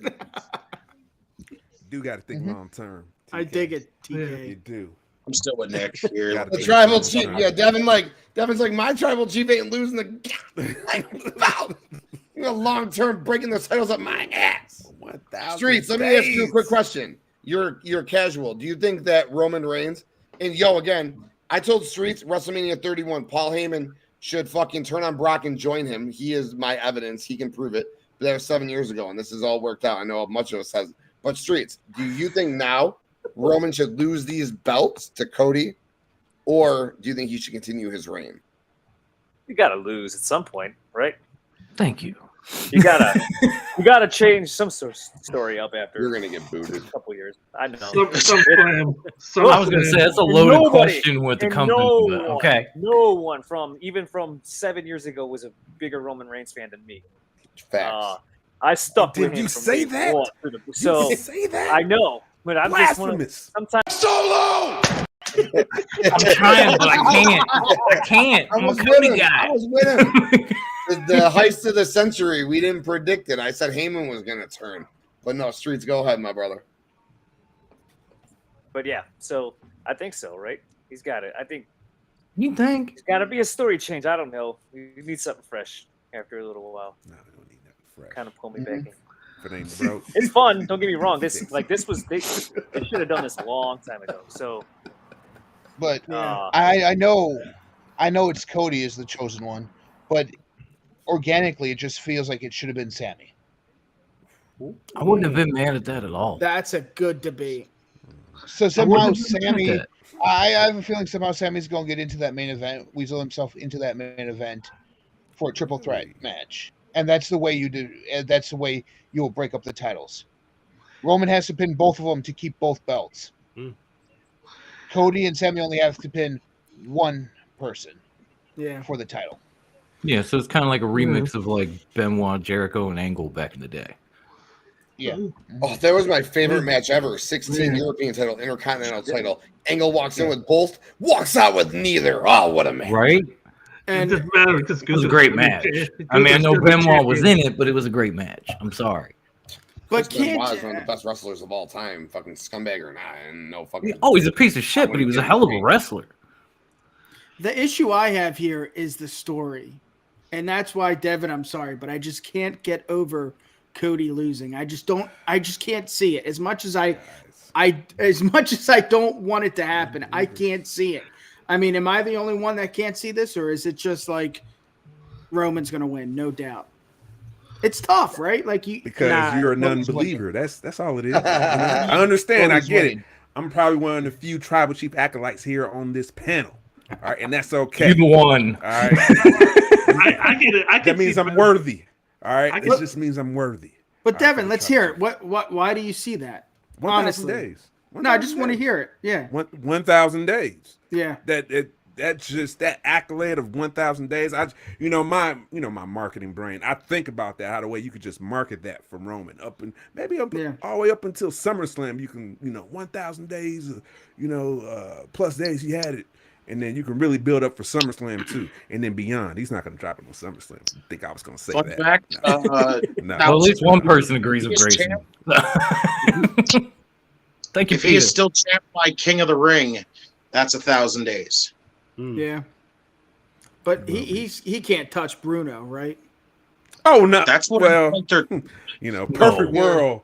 My perfect world. In your perfect world, let's be clear. In perfection, then yeah, he would break it. If LeBron James can break Kareem Abdul-Jabbar's record, Roman Reigns can break. That was blasphemy, by the way. The thing is, listen, I've absolutely thought when Roman got the titles, I was like, okay, this is gonna be fucking interesting as hell. and then he went 2 years, and now it just feels like it's just kind of gotten flat. And that's just like my main thing with it. Is it's like, if you go an extra year, how do you keep this fresh? Having Roman run through the same people over and over again every year, how much does that keep interest for? Yeah, Cody And was how a you keep plan it B. fresh, putting the titles together, and then he comes out with a new title. I personally, I dig that. I think that I'm with Devin in here just because I feel like this story is still extremely intriguing. I feel like every time Roman Reigns is on the mic or anything's happening with the Bloodline, it is must watch. You know, they keep on giving you these twists and turns with, is Roman going to kick out Jay? No, now he's mad at Jimmy, and it's on Jimmy if Jay doesn't come back, which is another little twist in things. And they keep on adding these little twists that keep it interesting. So I don't feel like it's ran its course. Even though we're close to 1,000 days, I don't feel like it ran its course. And that's where it's conflicting, because I do feel like Cody Rhodes is the guy to take the title. Right. And I do feel like Cody Rhodes is going to take the title, but I don't want to see Roman drop it just yet. Like, I wouldn't be mad if they found a way to prolong Cody and Roman's feud, and then maybe you have Roman drop it at SummerSlam. But you would have to do it in a way where it keeps it fresh. The only issue I have too is it's each other. WrestleMania is for both titles. That's what I don't like. So this is why I shared the screen really quick. So I'm going to put it on, and then I'm going to take it off. So go on BloodlineNetwork.com. I did this myself. All right, I put it together. All-time WWE champion ranking. So there's no flawless system, right? Bruno was obviously one. He fucking. I put a point system together. 1,272 points. Roman's got a long way to get to Bruno, but Roman has climbed so fucking much. He's been a champion for over 1,091 days. 3-2 WrestleMania record. Roman Reigns right now. So the way I do the system is, each title win, you get 30 points for every 100 days as champion. Oh, that's cool. Title held, you get 30 points, and every WrestleMania title win, you get 30 points. So the Tribal Chief right now is sitting at 678.3 points. He is right there. If he maintains this, King of the Ring, like you guys are talking about, he will surpass Randy Orton and Bob Backlund to become number 6 in his young career. So I wanted to put that up. Go to BloodlineNetwork.com. That was cool. Follow that. I will be continuing to do that. That was an interesting layout too. Felt like it was. I love that, the way we parted like the Red Sea. Felt like we was playing a game show or something. Yeah, like it was on 2 separate teams. It was like the Family Feud for a minute. Oh, I was waiting for Steve Harvey to show up. Yeah, all-time champion rankings. But guys, keep talking about it. My bad. I'm just saying, if the Tribal Chief does go over 1,000, he going to number 6 all time. And those are the way I set it up is, you know how I do systems. Somebody is a good system. Trust me. Somebody said it earlier that they felt like they should prolong Cody and Roman, but how? It seems like that Cody being inserted here into Mania was plan B because they couldn't get The Rock. It seems like this should have been Rock, Roman versus The Rock for the head of the table. And Roman beats The Rock. No titles on the line. Title versus the head of the table. Rock loses. Roman does it. Cody goes on to SummerSlam. I mean, that looks like that was the original plan. Yeah. But now with The Rock out of the picture, they're like, let's just push Cody in here and do this for Cody. The issue. Go ahead, Mike. I don't necessarily think it's like, plan B. I think that it's as soon as Cody came back last year, I felt Mike's face. What? Mike's face when I don't have no chicken and rice on. What type of face is that? What face did you have? I have no clue. Was he mean mugging? I wasn't paying attention. Description right there. It's an extremely detailed, specific description. And I'm Puerto Rican. I always have rice and chicken on my plate. Anyway, I do love me some chicken though. I'm vegetarian, but oh god. So I guess maybe I was having the face. More for me. 1/3 of you might have a face then, yeah. No, but what I was saying was when Cody returned last year at Mania and got the pop he got to keep his old song, got to keep his his everything that he was on the Indies and in AEW. I felt like it was pretty much a guarantee that he was being built to be the top guy in the WWE who's not Roman Reigns, and that the biggest match you could do at next year's Mania was to build towards Cody versus Roman. And if Cody didn't get injured, I'm sure they would have had this longer build for this matchup to make it more intriguing. But to be honest, I think the Rock was like a pipe dream, but the whole time I feel like it had to be Cody versus Roman. Like, if you guys remember, before Cody got injured, there was like countdowns on Raw, like 10 minutes before Cody's promo. Yeah. Like, there were countdowns to Cody. They were really pushing Cody as the next top guy. So how do you do that and then not have him go against the Tribal Chief for the title at Mania the next year? Yeah, Mike, I'm with you. Mike, and that's where go ahead, Dommy. I was just gonna say, I said it on Ivan's show, Devin's show, my show. There was no way The Rock was going to show up. Does anybody remember when the XFL kicks off? Does anybody remember he's co-owner? You think he's going to be able to train for WWE and run a whole new league at the same goddamn time? No. Yeah. So, of course, Cody's going to be the name because he's the guy that they're counting down to twice a night on Raw before he got hurt. Yeah, hey, Dom, I have a question. Oh, fuck. No. I'm so sorry, Nick. Go, baby. For me, I think I can't see what Cody does if he doesn't win. I can obviously see what Roman does. I mean, he could just, the legacy and all that go on with the titles, but I don't know where Cody goes, right? Like, where does Cody go if he loses, right? I can't see it. And unfortunately, I want Roman to win, but it's Cody. It's Cody all the way. I just don't see it. Does he go to the IC title? I mean, come on. He can't. Stop it. Oh, let's not do that, Peter. I'm just saying, I don't see where he goes if he loses.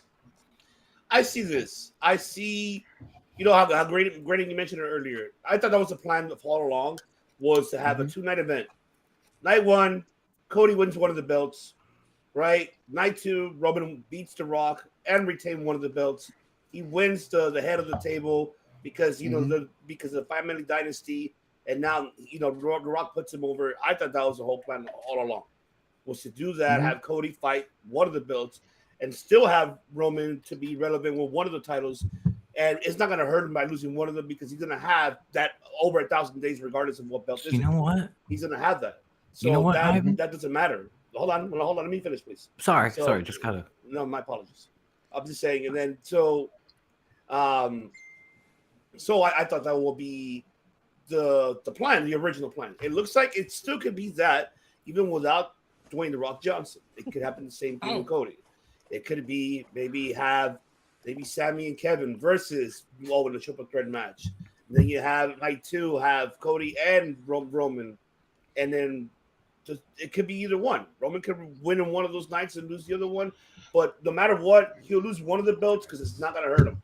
It's gonna. It will hurt him if he lost the time. If we split the time, You almost read my mind.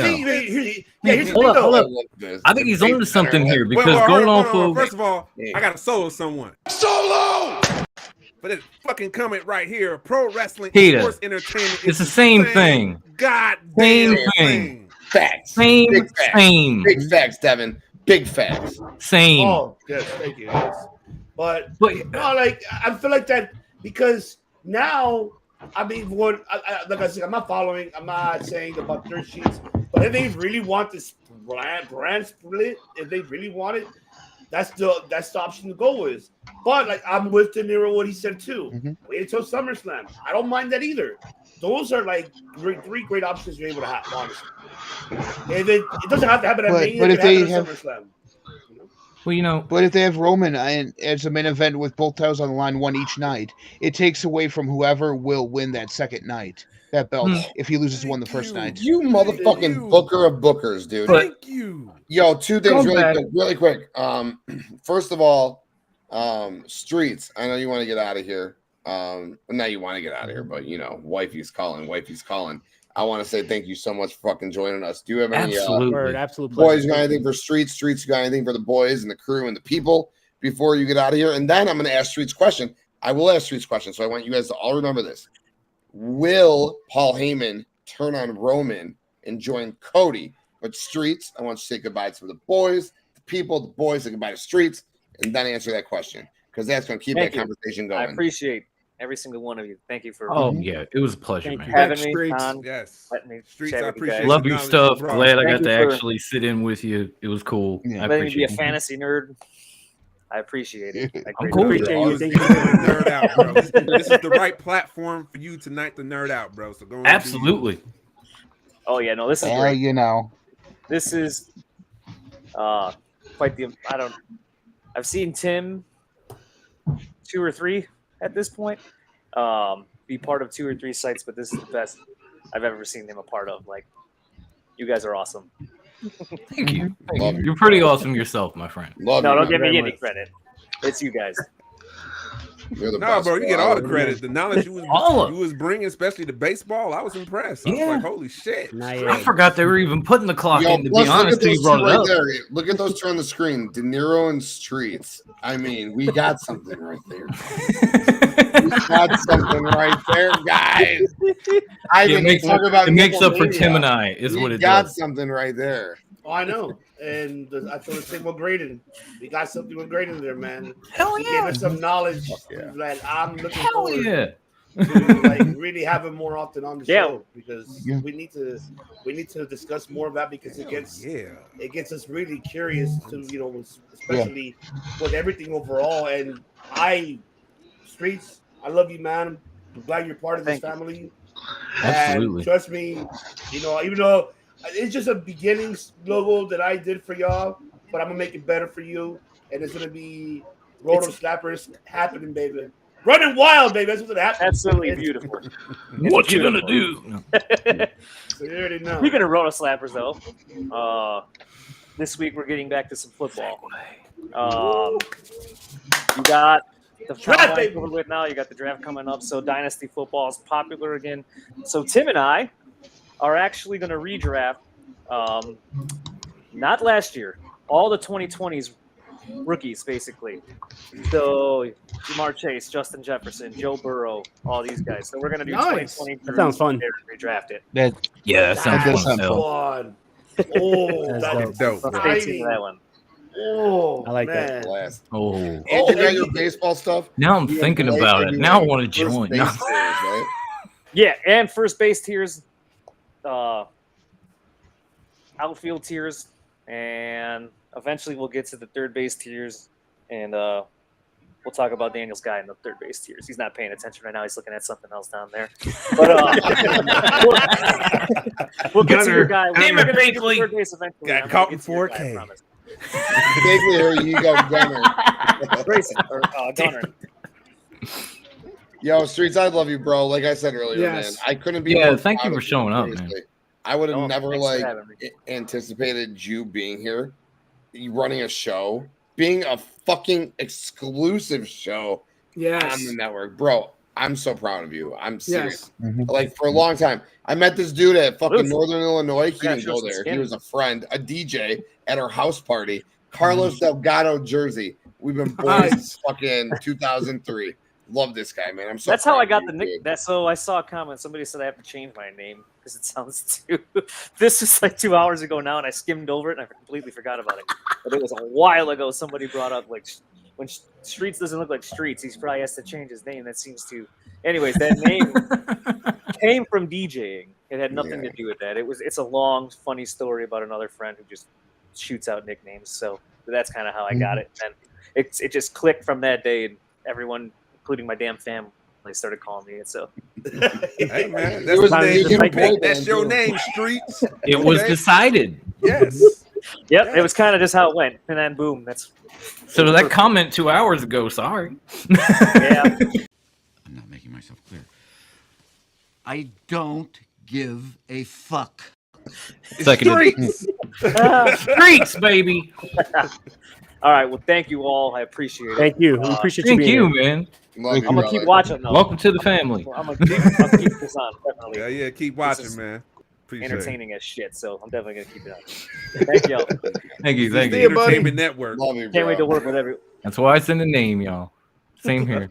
All right, but guys, and whoever want to answer it, does Paul Heyman turn on Roman and start the new bloodline with Cody? Why wouldn't he? He's always ahead of the game. I'm gonna say, See it. I can see it too, just because a lot of people don't really know the history behind Paul Heyman and Dusty Rhodes. Yeah. You know, Paul Heyman said on his DVD that he got into like the business. He was a photographer who snuck into a production meeting, and Dusty Rhodes knew he didn't belong there, but let him stay and took him under his wing. Yeah, he mentored Paul Heyman. Right. So the Rhodes family and Heyman goes way back. The whole story about Paul Heyman bringing Dusty Rhodes into ECW, that was all true. That was not, for emotion. Like they weren't trying to pull on your emotional strings and that was all fabricating a story. That was true. Because I seen many interviews with Dusty Rhodes where he said his time in ECW gave him back his confidence because he was, he was losing himself just sitting on his ass at home. So there was a lot of truth to that. I think that there is a strong possibility, just like there was a strong connection between the Anoa'i family and Paul Heyman, which is why the Bloodline and Paul Heyman makes sense. There's a strong connection with the Rhodes family and Paul Heyman. So I think that if it was to happen, it's not coming out of left field. So I could see there's a possibility. Yeah. You read my mind, man. I was going to say the exact same fucking thing. That's why I could see it. They have such a history together. Yeah. Yeah. And Paul's done it before. I mean, he screwed Brock twice. Once for the Big Show and once for Roman. Yeah, but I feel like they teased that. Go ahead. Sorry. Man. I was about to say the same thing. Didn't Paul Heyman already switch allegiance when they did that first, well, not the first run, but him and Brock Lesnar went at it? Was it for SummerSlam or something? Right yeah. And even before that, he screwed Punk for Brock. But Roman, but that was also backstage. Brock was actually close with Paul then too. Yeah, because of the UFC stuff. So right. Yeah, but he's close with Roman too, right? Like real close. He's been with that family for over 30 years, man. Yeah. It's just tough. It's really tough. I just don't know, man. That's why WrestleMania is going to be so fucking phenomenal, because you just, as a fan, you don't know. We can talk all the, we can talk all we want, but we just don't know. And that's what makes it great. We honestly, as much as I think Cody's going to win. There's so much intrigue behind it, though. Y'all think Cody turning heel? Like, you think there's a chance? Like, put a percentage on it. Give me a percentage. I'm gonna tell you for a this. number. 50. 5. I'm gonna say Cody turns heel. I thought you were about to say something. 50%. Have it. 2% like milk. I'm gonna say no. I was going to say 5 because I think Cody's the new John Cena. I think he is the new John Cena of the company. Yeah. I don't think it happens, but it would be a good story if it did. But I wasn't here, but everything you said, facts, and big facts. But at the end of the day, at the press conference after that show we just watched, Elimination Chamber, 10%. he's the new John Cena. That's it. Yeah. But I don't think it happens. I think Roman goes away. I think Paul goes away. They all get a much needed break, Nick. But I think Cody's in it for all the wrong reasons. And I think that's the reason why he turns heel too. Thank you. I think he's in it for his. I'm with Tim. He's like the new Cena at this point. But why do you want to win it for your dad? Like, your dad couldn't win it, but that's the reason why. Like, that's kind of heelish. Yeah. He's winning it for the name. Tribal chief down, for fucking Christ's sake. No one can take that man down. Devin, well, exactly. Not to jock you. But how is any? You dare speak? Not to cut you off, but I think that's going to be the story. The story is going to be that he needs to win it so much to pad in his own legacy in his head, right? Finish that he's going to do everything he will need to do, even if it means cheat to take out Roman. And then, if you want the next John Cena, the next John Cena was Roman Reigns when he was a babyface, and we all hated him for it, right? Roman Reigns turns babyface. That's how you keep Roman Reigns fresh, because. Him being around for so long with this title and being a heel, and everyone wants to know how he's going to be fresh, then switch up the character. He turns babyface, you have a heel Cody Rhodes, and then you have that feud go on into SummerSlam. Cody's losing as a babyface. I'm getting Rock and Cena. Never again, but it did happen again. But the first one, no. When John Cena was just so. He was so enthused, like, man, I'm not losing. He had that same energy as Cody Rhodes. But what happened? He's over there looking all slumped. Like, man, but talking same thing's gonna happen to Cody. But continuing on with what Tim was saying, with him being the next John Cena, WWE had an opportunity to turn John Cena several times heel and never did. So if Cody is the new babyface of the WWE and Roman's going to be the heel going forward, you're not going to turn Cody at all. Yeah. Right. You see that? You hear that reaction that the Tribal Chief got in Montreal? It's just him being that's him being the heel. That's top heel right there. Cody's not replacing that. No.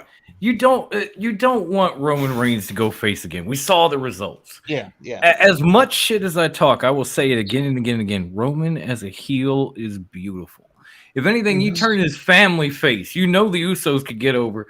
Roman, nah. I feel like this time, if he was to turn face this time, it's going to be a lot different than his previous face run now because he has the confidence of being the Tribal Chief. Like the way you could tell, he has so much more confidence now in himself than before he turned heel.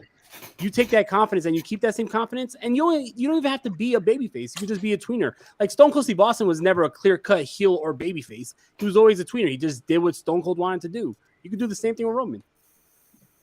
I think it would fit too. Yeah, but you know Roman's a clear-cut heel because he tried to kill, he tried to murk KO at the Royal Rumble. They ain't trying to do it again, Sami Zayn. In Sammy's hometown, yeah. Stone Cold ain't trying to do that. He just trying to get, survived. Like, hey, my vengeance.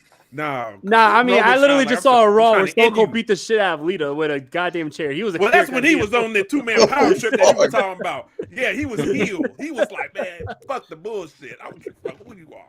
Even Stone Cold as a heel in when he was with the Alliance was some of the most hilarious stuff ever. Yeah. It's like Stone Cold's like, I want to try my hand at this comedy stuff. How am I supposed to do this? Oh yeah, put me on WCW. Let me work with Kurt Angle. Make some awesome, crazy stuff out there. Let me be this hilarious guy. Here we go. Yeah. That speech Vince McMahon was giving, to like Kane, Undertaker, Chris Jericho. Oh, and he's and repeating then you it? had Kurt Angle and Stone Cold right next to each other. And Stone Cold is just like repeating every other word. Just the man is saying. Then Undertaker getting annoyed by it. Yeah. Yo, if you watch Jericho's face during that promo, Jericho's trying so hard not to laugh. Like the whole time, Jericho's I like, swear to God, I couldn't keep it together in there. I would have been like, bro, we gotta do take. No, I'd have been take dead. Take 50. Or just take 76. I'm still dead. Right.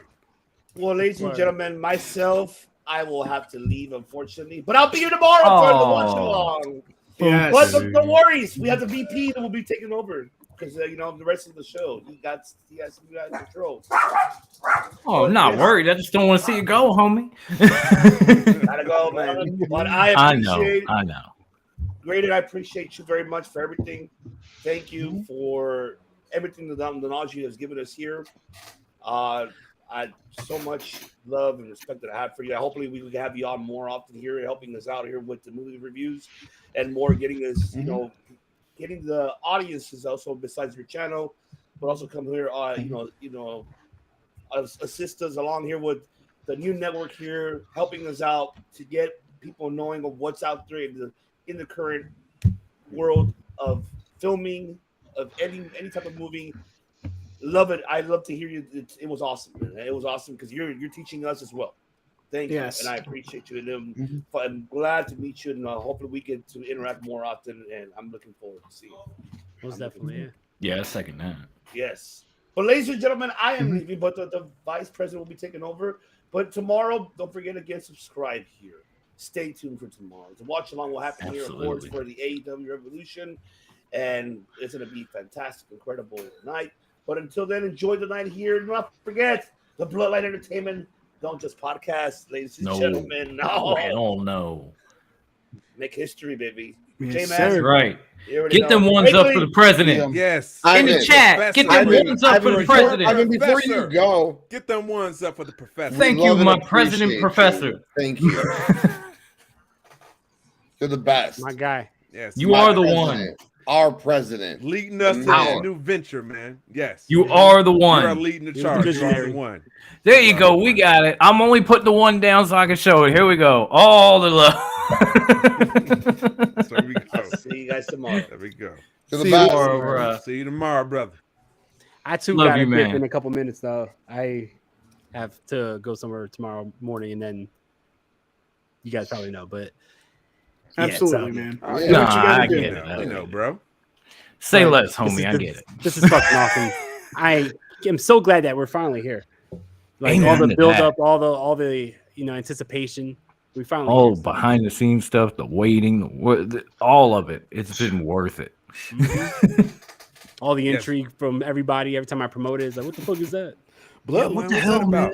Roman showing up? Roman on the podcast. Are y'all getting the bloodline? What's going on? If anyone was getting Roman on their podcast, it's Nick with the UW. Yeah, we put in the names with the interviews. Appreciate that, buddy. Top tier names. Ain't nothing like Sam Adonis, though. Oh man, I'll talk about that for sure. We'll definitely talk about that. Talk about it, TK. This is the right. Oh, talk about it. Right here, Bloodline Entertainment Network. First ever. Monday night, 7:30 Central Standard Time. Sam Adonis, Sam Adonis? You got fucking AAA. He's doing his thing, fucking taking on mad competitors over there. One of the most hated heels in that company. It is fucking awesome, dude. He is like risen from the undercard. Like he is upper mid card now, which is a great spot to fucking be over there. MLW, no longer on Reels, but he's doing his thing in MLW. Corey Graves mentioned him on the Royal Rumble. Oh yeah, during Dominic's fucking run in the Royal Rumble, he said, "I talked to my brother. Conan said, fucking this kid's crazy." All right, Sam Adonis. I don't need to put him over. You'll see him on Real TV.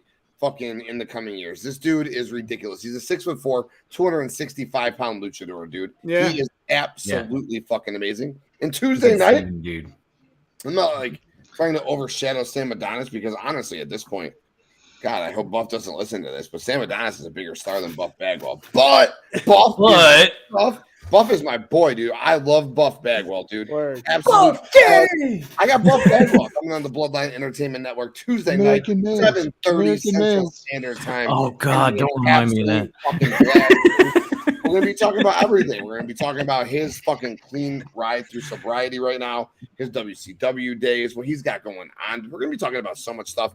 Sam Adonis, Monday, 7:30. Buff Bagwell, Tuesday night, 7:30. Nick, nice. I know you got someone coming on. What's the word, Bird? Bird's the word. Bird. He's nothing like what you have, but James. Stop it, Shoddy. Jamie Ellsworth. We got him coming on. It should be a really good time. He's he's an okay guy. We'll see.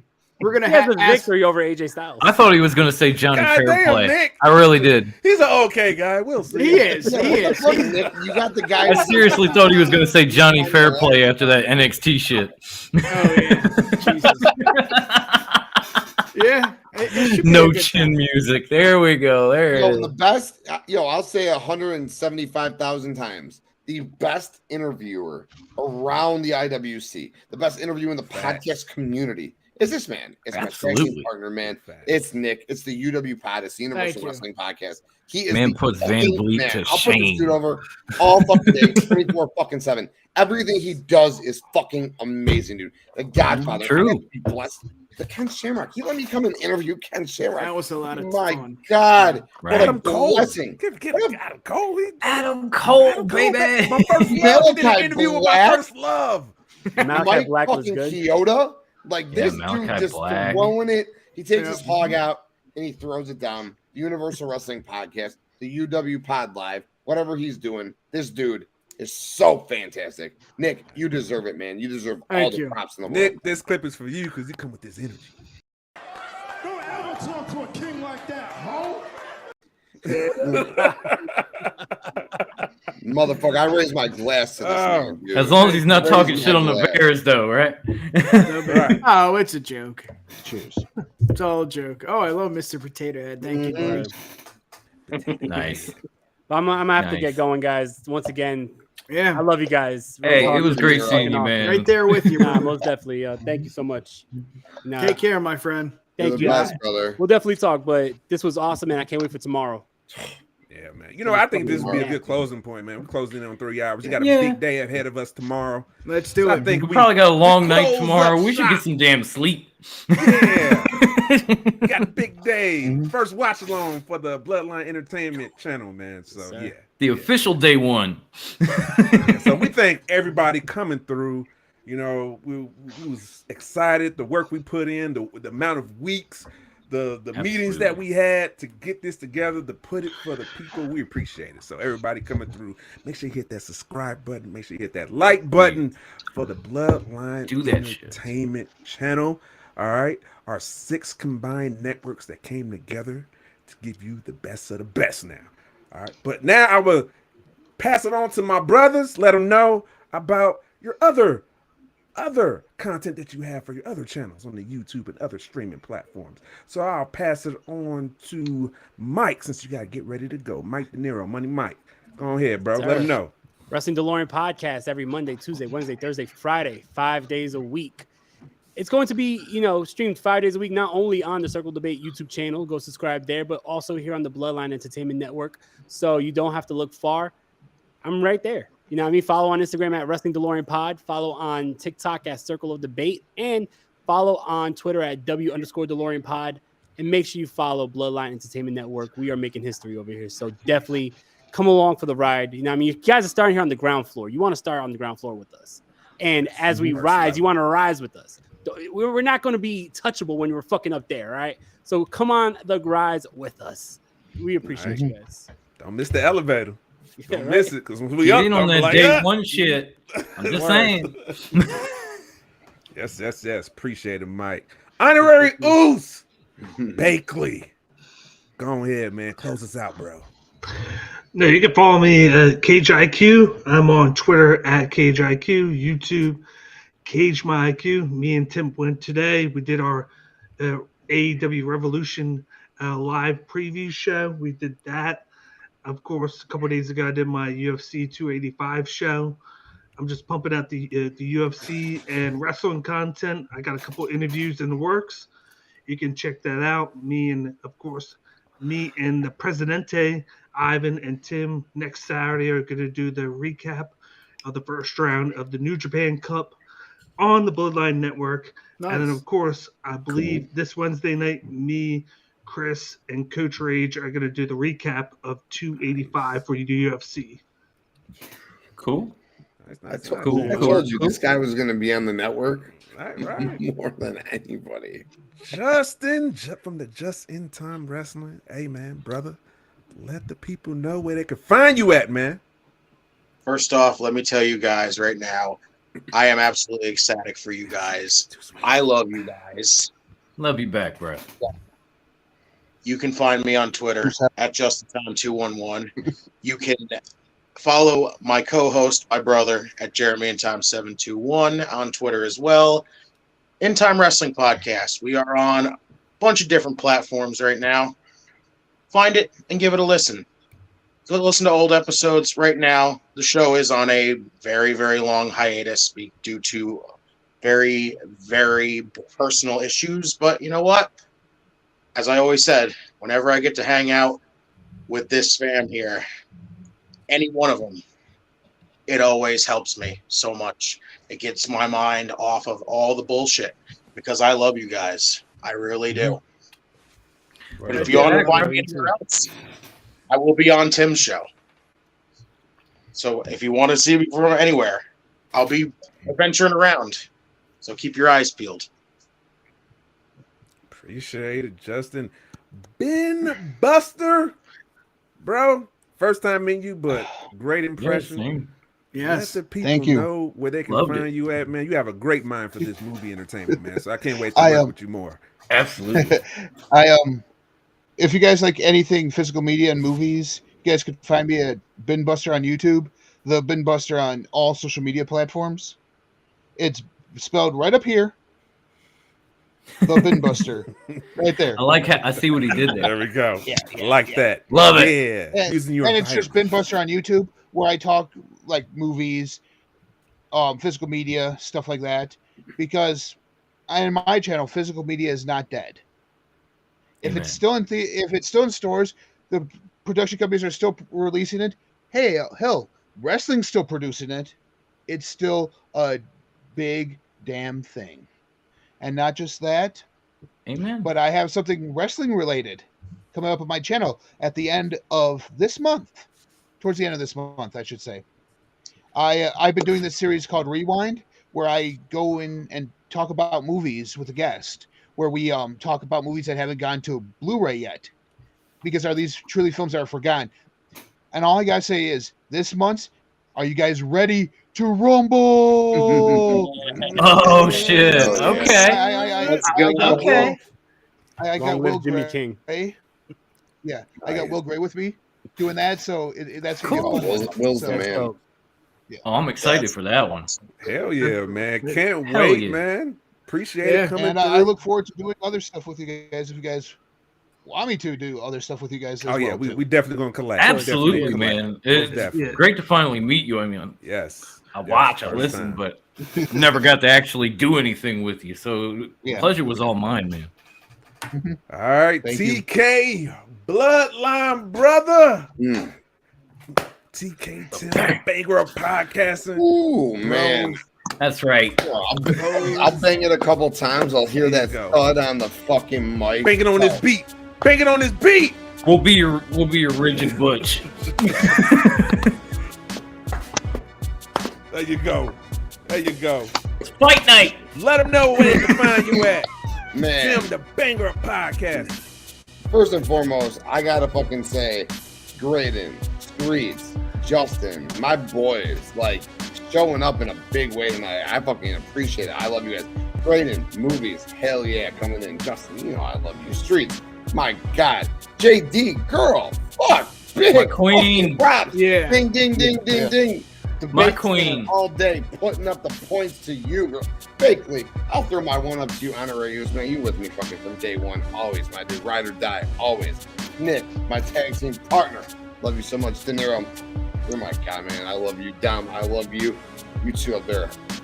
Stay blessed. Stay well. Devin, doing all this, dude. God, I can't even. I got so many words to say. I've been talking to you in the chat all day. How much I fucking love every second of it. You're the man. Tribal Chief going down at WrestleMania into my president. Love you. I love you. Nipple Mania is running hard and wild. Jeremy, if you're here and listening, other co-host on the Tim King Show. Love you. Thanks for coming on every week. Like I said, at the Tim King Show, all major audio platforms on YouTube, Twitter, Instagram, TikTok, doing big things all day. Well, it's about the Tim King Show. It's all about the Bloodline Entertainment Network. All over all social media, all major audio platforms coming soon. Right here on YouTube, Bloodline Entertainment Network. I don't care. Tim King Show, Photo Slappers, everything. Doing it big. I love my fucking boys, my family so damn much. And all my teams showing up in a big way tonight. I'm out. Oh, love Banger it. podcast. Yes, always Love on this, man. point. Nick from the Universal sir. Wrestling Podcast, bro. Bloodline brother. Let the people know. Yeah, where buddy. they can find you at, man. Yes, sir. You know what? I've always wanted to collab with you guys. I've always wanted to talk Phillies. I've always wanted to interview people. I've always wanted to do this, and we finally have the chance to do it. And we're going to the moon. I can't wait. I can't wait for tonight or tomorrow. I can't wait for the future of the Bloodline Entertainment Network. I just can't wait. But you can find us on Twitter at the UW Pod and Instagram at UW Podcast. Yes, we do have a fancy website, uwpod.com. Gentlemen, it's been an honor and a privilege. Cheers to the future. Yes. Salute, my brother. Cheers. South Philly Psycho, the My tribal lunatic chief of podcasting, bro. Let the people know where they can find you at. Well, I'm gonna say something right now, and this, my friends, is a shoot. I had no idea I was gonna be a Bloodline exclusive until I got on here and Ivan said it. So from now on, you can find me all over social media, Instagram, Twitter, the tiki-taki, as Devin would say, everywhere at the Bloodline ENT.